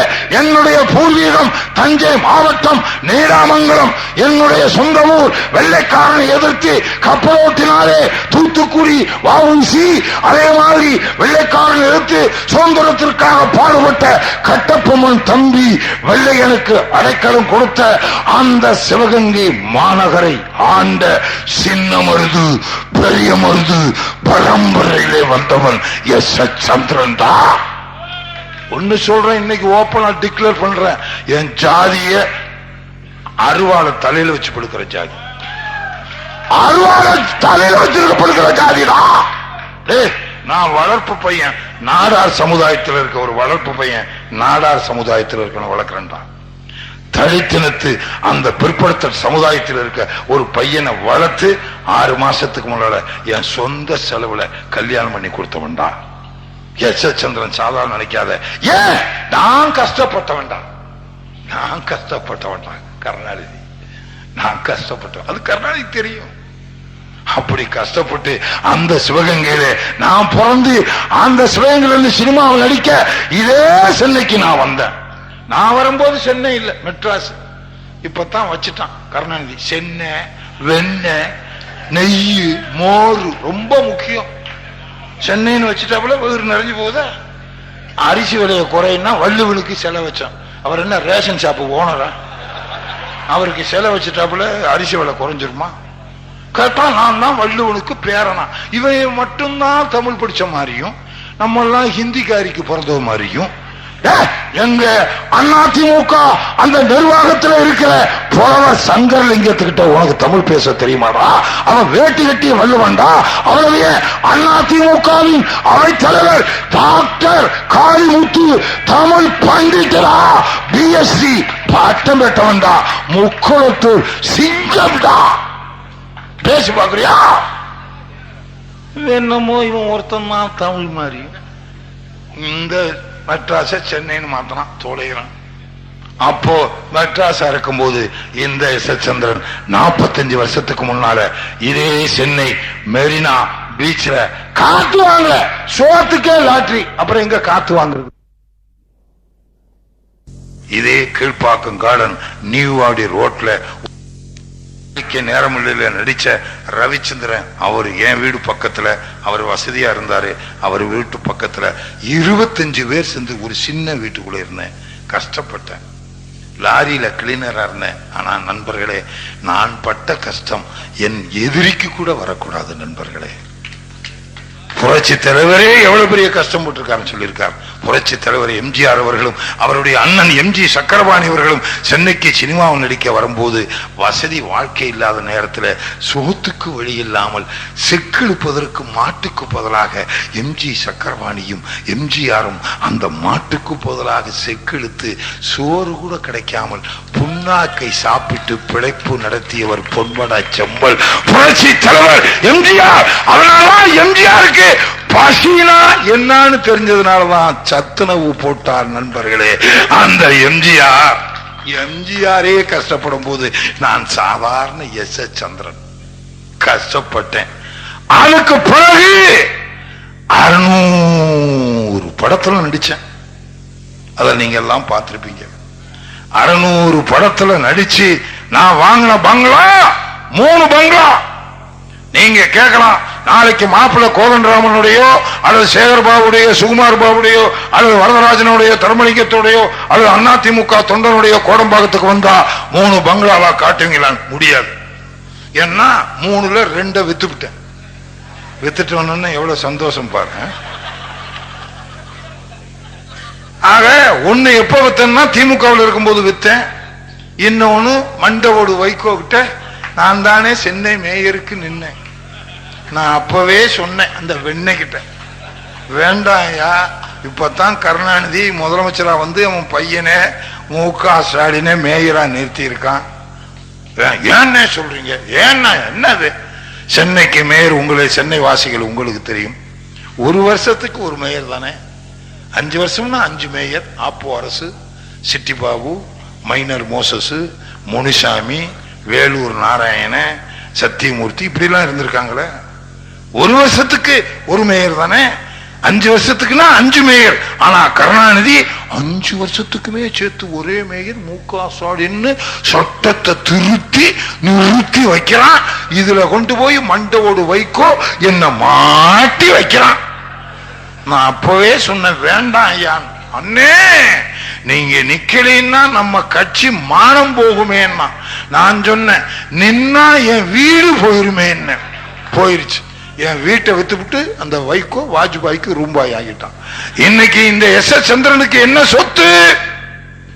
ஒரு வீடு, ஒரு காரு, 2 மோட்டர் பைக்கு, 2 சைக்கிள், 2 பெண் குழந்தை, 2 ஆண் குழந்தை, மொத்தம் 4 தான் என்னால முடிஞ்சது. எவ்வளவோ ட்ரை பண்ணி பார்த்தேன். பொண்டாட்டியை கூட்டிக்கிட்டு கொடைக்கானலுக்கெல்லாம் போனேன். குளிர் தான் வந்ததோட குழந்தை. சரி, ஆண்டவன் கொடுத்தது 4 போதும் அப்படின்னு விட்டாச்சு. நான் படிக்கல, அதனால என்னுடைய பெண் குழந்தையை ஆடிட்டருக்கு படிக்க வச்சேன். 2 பேரையும் 2 பையன்ல ஒரு பையனை BA படிக்க வச்சு அவனை மே மாசம் படத்தினுடைய பூஜை கதாநாயகனை ஆக்குறதுக்காக மே மாசம் ஒரு சினிமா படத்துல முதல் பூஜை போட்டு அது புரட்சி தலைவி முதலமைச்சரான உடனே அந்த பையனுடைய பையன் நடிக்கிற படத்துக்கு புரட்சி தலைவி குத்துவிளக்கேற்ற வருவார்கள். இதுதான் உங்களுக்கு எல்லாம் அழைப்பு அவசியம் வந்திருக்கு. இன்னொரு பையன் டாக்டர். இதுதான் எஸ் சந்திரனுடைய வரலாறு வாழ்க்கை.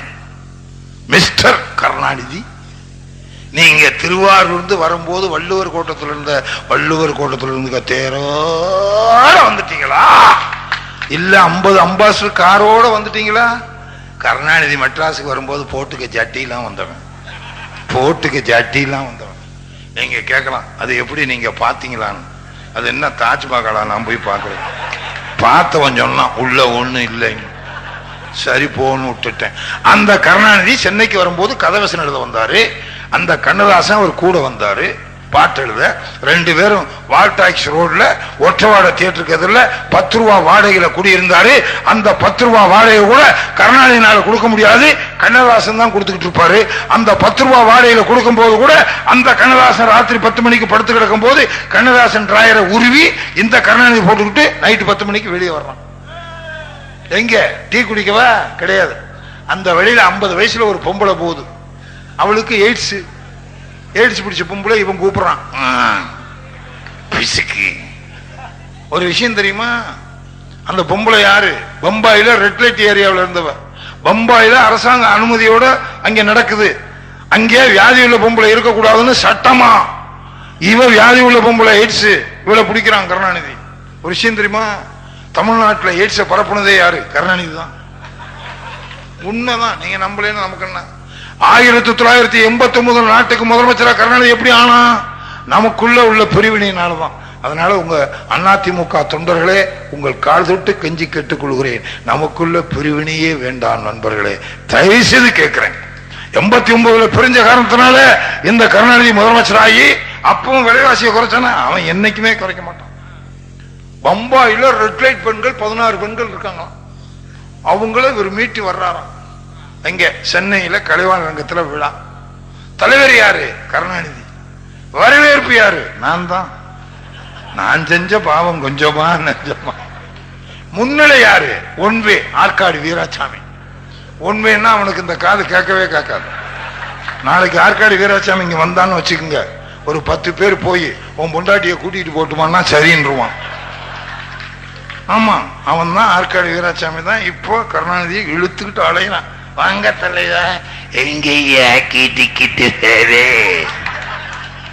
ஆற்காடு வீராசாமி சொல்றான். அதோ ஜெயமாலினி வீடு. ஜெயமாலினியா? அது பெருசாவில் இருக்கும், இது ரொம்ப சின்னதா இருக்கு. நான் சொல்றது வீட்டை நீ ஏதாவது நினைச்சு சிரிச்சு நம்மள மாட்டி விட்டுறாது. இன்னொரு செக்ஷனை போட போறான். இவன் 77 வயசுல நடக்க முடியல, நீ என்னடா அதிமுக ஒழிக்கிறது? வயசு எல்லாத்துக்கும் தான் ஆக போகுது. எஸ் சந்திரன் கூட தான் வயசாகுது, முடியலன்னா போவேன். ஏன் இந்த கருணாநிதியோட வயசானவர் இந்தியாவுக்கு சுதந்திரம் வாங்கி கொடுத்த மகாத்மா காந்தி நடக்கும்போது பாருங்க, சும்மா நீட்டா நடந்தாரு. அவ்வளவு ஏன் மேற்கு வங்காளத்தினுடைய முதலமைச்சர் மார்க்சிஸ்ட் கம்யூனிஸ்ட் கட்சியினுடைய தலைவன் ஜோதி பாசு வயசு 81 நடக்கும்போது பாருங்க, சுபாஷ் சந்திர போஸ் மாதிரி நடக்கிறான். முதலமைச்சர் பதவியே வேணான்னு சொல்லிட்டு போனவங்கள ஜோதி பாசு. நீ தொங்குற அதிமுகவை ஒழிப்பானா? தொங்குறதே காணா, ஒழிப்பானா. இவனோட சேர்ந்து இன்னொருத்தன், அவன் யாருன்னா டெல்லியில இருக்க இந்தியாவுக்கு பிரதம மந்திரி வாஜ்பாய், மூதேவி ரப்பர் வாயன். அவன் ஒரு படிய பார்லிமெண்ட் படிய 7 நாளா நடக்கிறான்.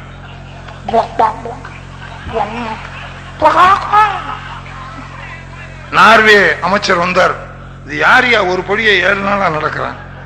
பீடாக்காரனா? ஐயோ சோடா வைக்கிறவன் இல்ல, பின்ன என்ன 7 நாளா நடக்கிறான்? அவர் தாங்க இந்தியாவுக்கு பிரதம மந்திரி. இந்தியாவுக்கு பிரதம மந்திரி ஏன் பார்லிமெண்ட்டுக்குள்ள வரமாட்டேங்கிறான்? வரணும் தான் நினைக்கிறான், ஏற முடியலையே. அதனாலதான் அவன் கல்யாணமே பண்ணல. இவன் அதிமுக ஒழிக்க போறானா அந்த மூதேவி வாஜ்பாய். ஏழை விவசாயிகள் விலை வாங்கவே கஷ்டப்படுறான், அப்புறம் எப்படி கலர் டிவி வாங்குவான்? அதனால அந்த ஏழை விவசாயிகளுக்கு கலர் டிவியை இனாமா புரட்சி தலைவி வாங்கி கொடுத்தாங்க. புரட்சி தலைவி வாங்கி கொடுத்ததுனால வாஜ்பாயும் கருணாநிதியுமே கேஸ் போட்டான். ஆனா நீதிபதி சொல்லிட்டாரு, புரட்சி தலைவி கலர் டிவியில் எந்த ஊழலும் பண்ணல, புரட்சி தலைவி நிரபராதின்னு தீர்ப்பு சொல்லிட்டாரு. புரட்சி தலைவி ஏழை விவசாயிகளுக்கு வாங்கி கொடுத்த இனாமா வாங்கி கொடுத்த டிவிய எவன் கேஸ் போட்டானோ அந்த டிவிய விவசாயி துறக்கிறான், வாஜ்பாய் வர்றான். என்ன ஹிந்தி பேசுறான்னு எவனுக்குமே புரியல. ஏழை விவசாயி திறந்த உடனே வாஜ்பாய் வந்து முகமுகமா குப்பா முகச்சா குனியமுத்து குப்பா முசலோபா புலிகங்கமா உச்சிக்கமா கும்மாத்தம் ஓத்தாவோ. நான் சொல்றது ஹிந்தி, நீ ஏதாவது தப்பா நினைச்சு நம்மள மாட்டி விட்டுறாத. முல்லாமா கச்சா குப்பரை போட்டு குத்தா இம்மா அச்சா ஊரா அச்சல குப்பா புழுக்கு புழுக்கு புழுக்கு புழுக்கு புழுக்கு புழுக்கு எங்கடா புழுக்கு புழுக்கு புழுக்கு புழுக்கு புழுக்கிறது?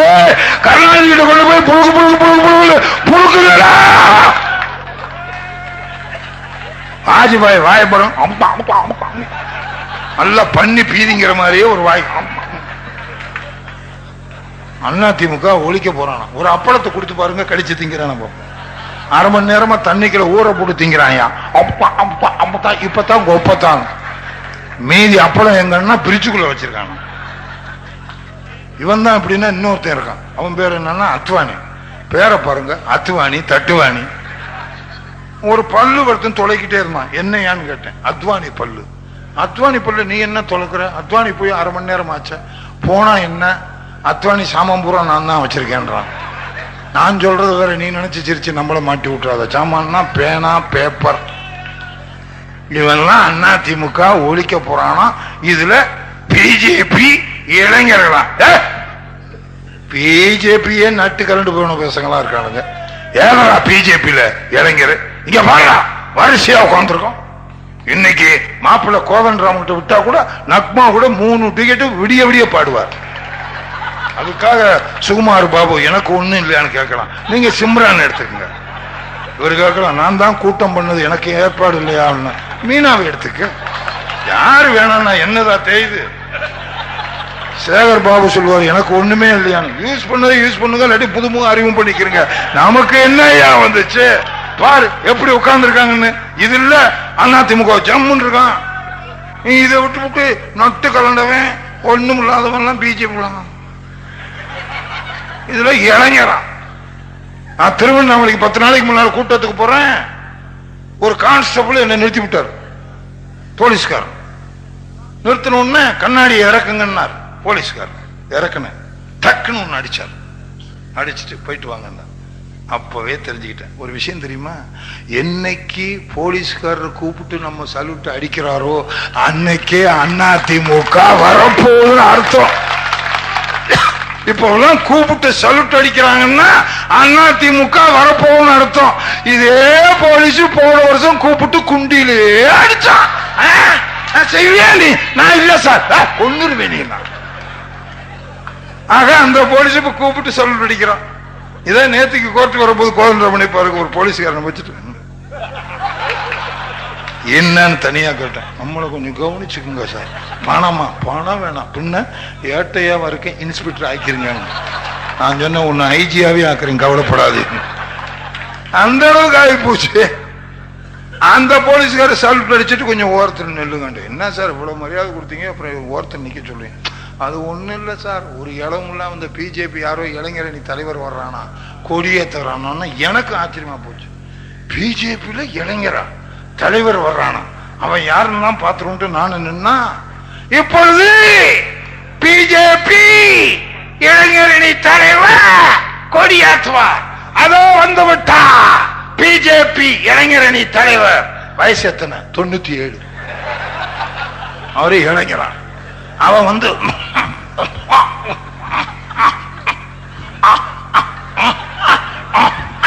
எல்லாம் முக்கணுதுலயே பண்ணிக்கிட்டு இருக்கானுங்க. வாய திறந்து பேச முடியல. கொடி ஏத்தலான்னு கொடிக்கயிறை பிடிச்சா ஒரு பொம்பளை ஐயையோ பாவி பரப்பான்னு கத்துது. ஏன்?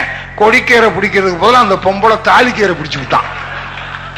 இவன் பிடிச்சி இழுத்ததுல கொடி விழுந்து உடஞ்சு அங்கேயே அவன் தலையில விழுந்து செத்தே போய் அந்த கொடியை அப்பவே போத்தி ஜனகண மன அதி நாயக ஜயக பாரத பாக்கவி செத்தா.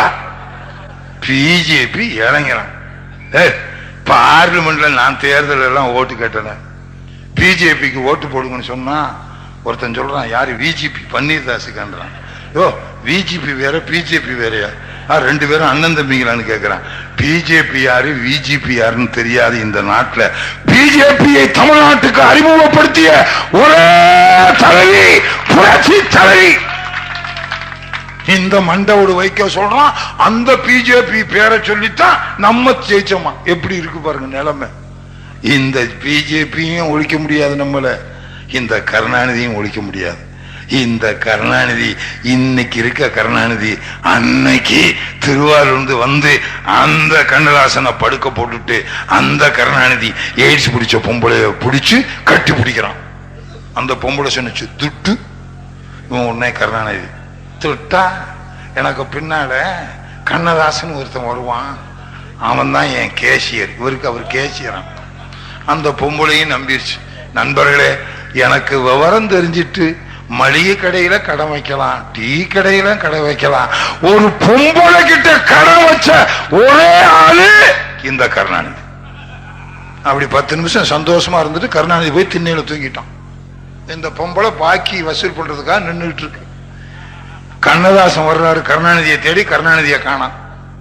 அந்த பொம்பளை நிக்குது. அந்த பொம்பளை கண்ணதாசனை பாக்குது. அந்த கண்ணதாசன் கருணாநிதியை பாக்குறான். உடனே அந்த பொம்பளை கேட்டுச்சு, நீங்க தான் கண்ணதாசனா? கண்ணதாசனுக்கு ஏகப்பட்ட சந்தோஷம். இது வர்றா, இன்னும் நம்ம சினிமாவுக்கு பாட்டே எழுதல, அதுக்குள்ள நம்மள கண்ணதாசன் தெரிஞ்சு போச்சுன்னு. ஆமா அப்படின்னு இருக்காரு. உடனே அந்த பொம்பளை சொல்லியிருக்கு, உங்களுக்காகத்தான் காத்துக்கிட்டு இருந்தேன்.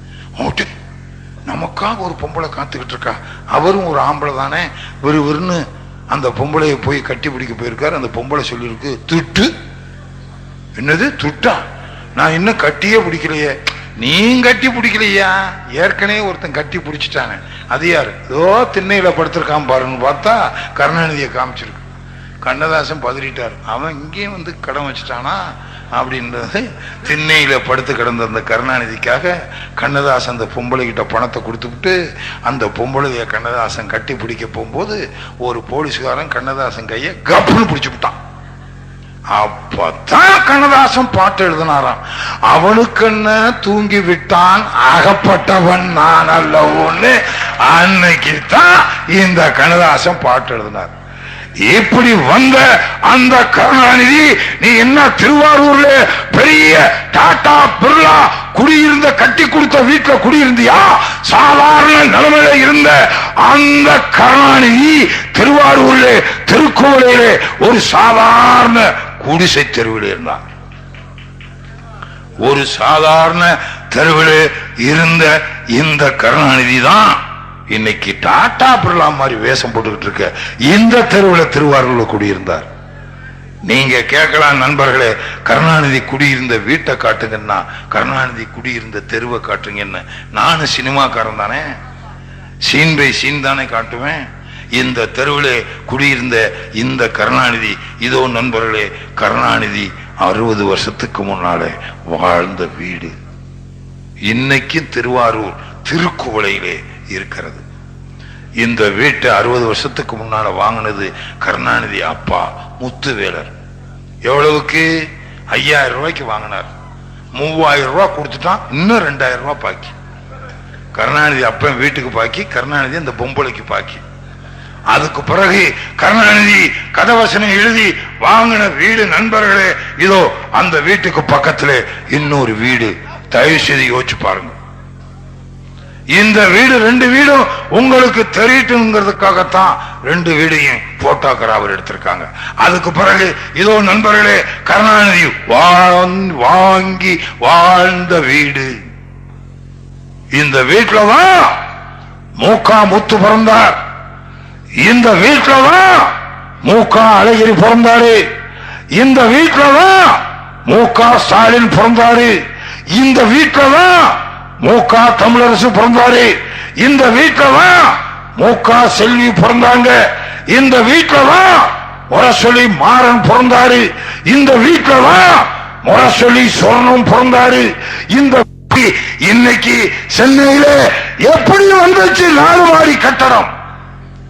45 வருஷத்துக்கு முன்னால இனமுழக்கம் பத்திரிகை, அரங்கனல் பத்திரிகை, மன்றம் பத்திரிகை, நாவலர் பத்திரிகை, தென்றல் பத்திரிகை, கண்ணதாசன் பத்திரிகை, மாலைமணி பத்திரிகை, PS இளங்கோ பத்திரிகை, முரசொலி பத்திரிகை, கருணாநிதி பத்திரிகை, கருணாநிதி பத்திரிகை 45 வருஷத்துக்கு முன்னால இந்த S. சந்திரன் அந்த பத்திரிகை ஆபீஸ்ல படுக்க பாயில்லாமல் படுத்து கிடந்தவன் நான். ஏன்? அன்னைக்கு முரசொலியிலே எழுத்தாளராக இருந்தவர் அடியார். கடைசி காலத்தில் சிறுபான்மை இயக்கத்திலே முஸ்லிம் சமுதாயத்திலே சேர்ந்து அதிமுகவின் உறுப்பினராகி மிகச்சிறந்த பேச்சாளராகி காலத்தின் சூழ்நிலையால் அடியார் இறந்து விட்டார். அந்த அடியார் தான் இந்த S. சந்திரனுடைய அரசியல் ஆசா. சும்மா இல்ல, பொத்துக்கிட்டு வந்துள்ள S. சந்திரன். அவ்வளவு கஷ்டப்பட்டிருக்கேன். திமுகவில் இருக்கும்போது 7 தடவை ஜெயிலுக்கு போனேன். என்னை விட பெரிய தியாகி இங்க இருக்க மாப்பிள்ளை மாவட்ட செயலாளர் கோவிந்தராம இருக்கலாம், சுகுமாரா இருக்கலாம், வரதராஜனா இருக்கலாம், தர்மலிங்கமா இருக்கலாம், சேகர் பாபுவா இருக்கலாம், அல்லது இங்கே இருக்க மற்ற கட்சி தொண்டர்கள் இருக்கலாம். உங்கள் பாதம் தொட்டு நான் வணங்குகிறேன். நீங்கள் என்னை விட பெரிய தியாகிகள். ஆனால் நான் சாதாரண தியாகி.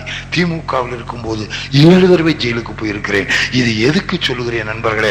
தேர்தல் வரும்போது திமுக நடிகன் எவனாவது வந்தா அவங்கிட்ட நீ கேட்கணும், கட்சிக்காக நீ என்னடா செஞ்ச? சும்மா கொண்டாந்து கட்சிக்காக கலர் காமிக்க கூடாது. தயவுசெய்து சொல்றேன். நீங்க இந்த அதிமுகவின் S. சந்திரனை ஏத்துக்கிட்டீங்கன்னா என்ன காரணம்? 30 வருஷமா நான் திமுகவில் இருந்து எந்த ஊழலும் பண்ணாம, எந்த தப்பும் பண்ணாம, ஏன் கருணாநிதிக்கே தெரியுமே நான் திமுகவில் இருக்கும்போது ஒரு ஃபேக்டரி கட்டியிருக்கேனா, ஒரு காலேஜ் கட்டியிருக்கேனா, இல்ல ஏதாவது ஒண்ணு கட்டியிருக்கேனா? விழுந்த பல்லே சொந்த பல்லே என் காசுல கட்டியிருக்கேன். இல்லைன்னா அப்படி கட்டியிருந்தேன்னா என்ன விட்டுருப்பான் கருணாநிதி? உடன்பிறப்பே அந்த காலேஜ் S. சந்திரன் திமுக தியாகத்தால் வளர்க்கப்பட்ட இந்த கட்சியில் அவர் சம்பாரிச்சுக்கிட்டு ஓடிட்டான்ல சொல்லுவான். நான் சம்பாதிக்காம உண்மையா இருந்த காரணத்தினால்தானே அதிமுகவில் சேர்ந்தவுடன் உண்மை தொண்டன் இந்த அதிமுக தொண்டன் என்னை பெரிய மாநில தலைவர் என்று இவ்வளவு பெரிய மாநாடு போட்டு இந்த வரதராஜன் என்னை கூப்பிட்டு இவ்வளவு பெரிய கூட்டத்தை போட்டிருக்கிறான் என்றால் காசுக்கு ஆசைப்படாத ஒரே தொண்டன் S. சந்திரன் என்ற காரணத்திற்காகத்தானே நண்பர்களே நான் ஓப்பனா டிக்ளேர் பண்றேன். ஒரு படத்துக்கு 10 லட்சம் ரூபாய் வாங்கின நடிகண்டானா, 10 லட்சம் ரூபாய் வாங்கின நடிகன். இன்னைக்கு படமே இல்லாம இருக்கன்னா கருணாநிதியுடைய சூழ்ச்சியால. ஆனா அதை பத்தி கவலை இல்லை. எனக்கு பணம் முக்கியம்னா, நடிச்சு சம்பாதிக்கணும்னா நான் இன்னைக்கு திமுகவுக்குள்ள போவேன். அந்த சண்டால பாவி நன்றி மறந்த வைகோ மாதிரி நான் அப்படி போகலையே. நான் இன்னைக்கு திமுகவுக்கு போனா திமுகவுக்கு 8 டிவி சொந்தம். அதுல ஒரு டிவில நான் போவேன். நான் போனா இப்ப சித்தி வராது, சித்தப்பா பெரியப்பா அப்படி இல்ல வரும். நான் அப்படி போலையே. பணம் பெரிதில்ல. இந்த நாட்டு மக்களுக்காக அதிமுகவின் பொதுச் செயலாளர் புரட்சி தலைவியை முதலமைச்சராக்க வேண்டும் என்ற ஒரே நோக்கத்தோடு தானே அரும்பாடுபட்டுக் கொண்டிருக்கிறேன். அப்படி அரும்பாடுபட்டுக் கொண்டிருக்கிற என்னை போல 1000 தொண்டர்கள் இருக்கிறார்கள். நண்பர்களே, சட்டத்தை மதித்து 2000 ஆண்டுகள் அன்னை தமிழகம் தவமிருந்து பெற்றெடுத்த தலைமகன் சிங்க நடையும் சிங்கார தென்ற நடையும் பொங்கு கடனையும் புரட்சி கவினையும் தன் உரைநடையாக வென்ற பூமி பந்தில் தமிழர்கள் எங்கெல்லாம் இருக்கிறார்களோ அங்கெல்லாம் அவரும் இதயமெல்லாம் தங்க சிம்மாசனம் போட்டு வீட்டிருக்கிய மன்னன் எங்கள் உடன்படமா அண்ணன். ஒரு தாயின் வயிற்றில் நாம் அனைவரும் பிறக்க முடியாது என்ற காரணத்தால் தனித்தனி தாயின் வயிற்றில் பிறந்தோமடா என கூறிய எங்க குடும்ப முதல்வன் அங்கமெல்லாம் நொந்து போட்டு ஒரு நாளைக்கு 1000 முறை மகனே மகனே என்று அழைக்கும் தாயை போல ஒரு நாளைக்கு 1000 முறை தம்பி தம்பி என அழைக்கும் அரசியல் தாய். தமிழராக பிறந்த நாம் தமிழின் மகத்துவம் தெரியாத அந்த நிலையில் அறிமங்கி ஆற்றல் குறைந்து கூனி குறுகிக் கொண்டிருக்கும் அந்த வேளையில் மாலையிலே வரும் தண்டல் போல் சோலையிலே ஒரு மலர் போல் இந்த நாட்டு மக்களின் பிணிகளை கட்டி பேணி காக்க தன் மாணிக்க பேச்ச மரகத எழுத்தை வங்காத தமிழுக்கு சங்கே முழங்கு என்று உதித்த உண்மை தமிழலாம் நீதி பார்வை ஏழை நிழல் பாமர மக்களுக்கு பகுத்தறி ஊட்டிய சிங்கம் எங்களின் அன்பு தங்கம் தன்னாட்டின் பரணாசா இந்நாட்டின் இங்கசால் காஜதந்த கர்மாட்டு காந்தி தன்னாட்டு காந்தியின் இதய கனி பொன்மன செம்மல் புரட்சி தலைவர் எம்ஜிஆர் வெளிவந்த புரட்சி தலைவி வாழ்க.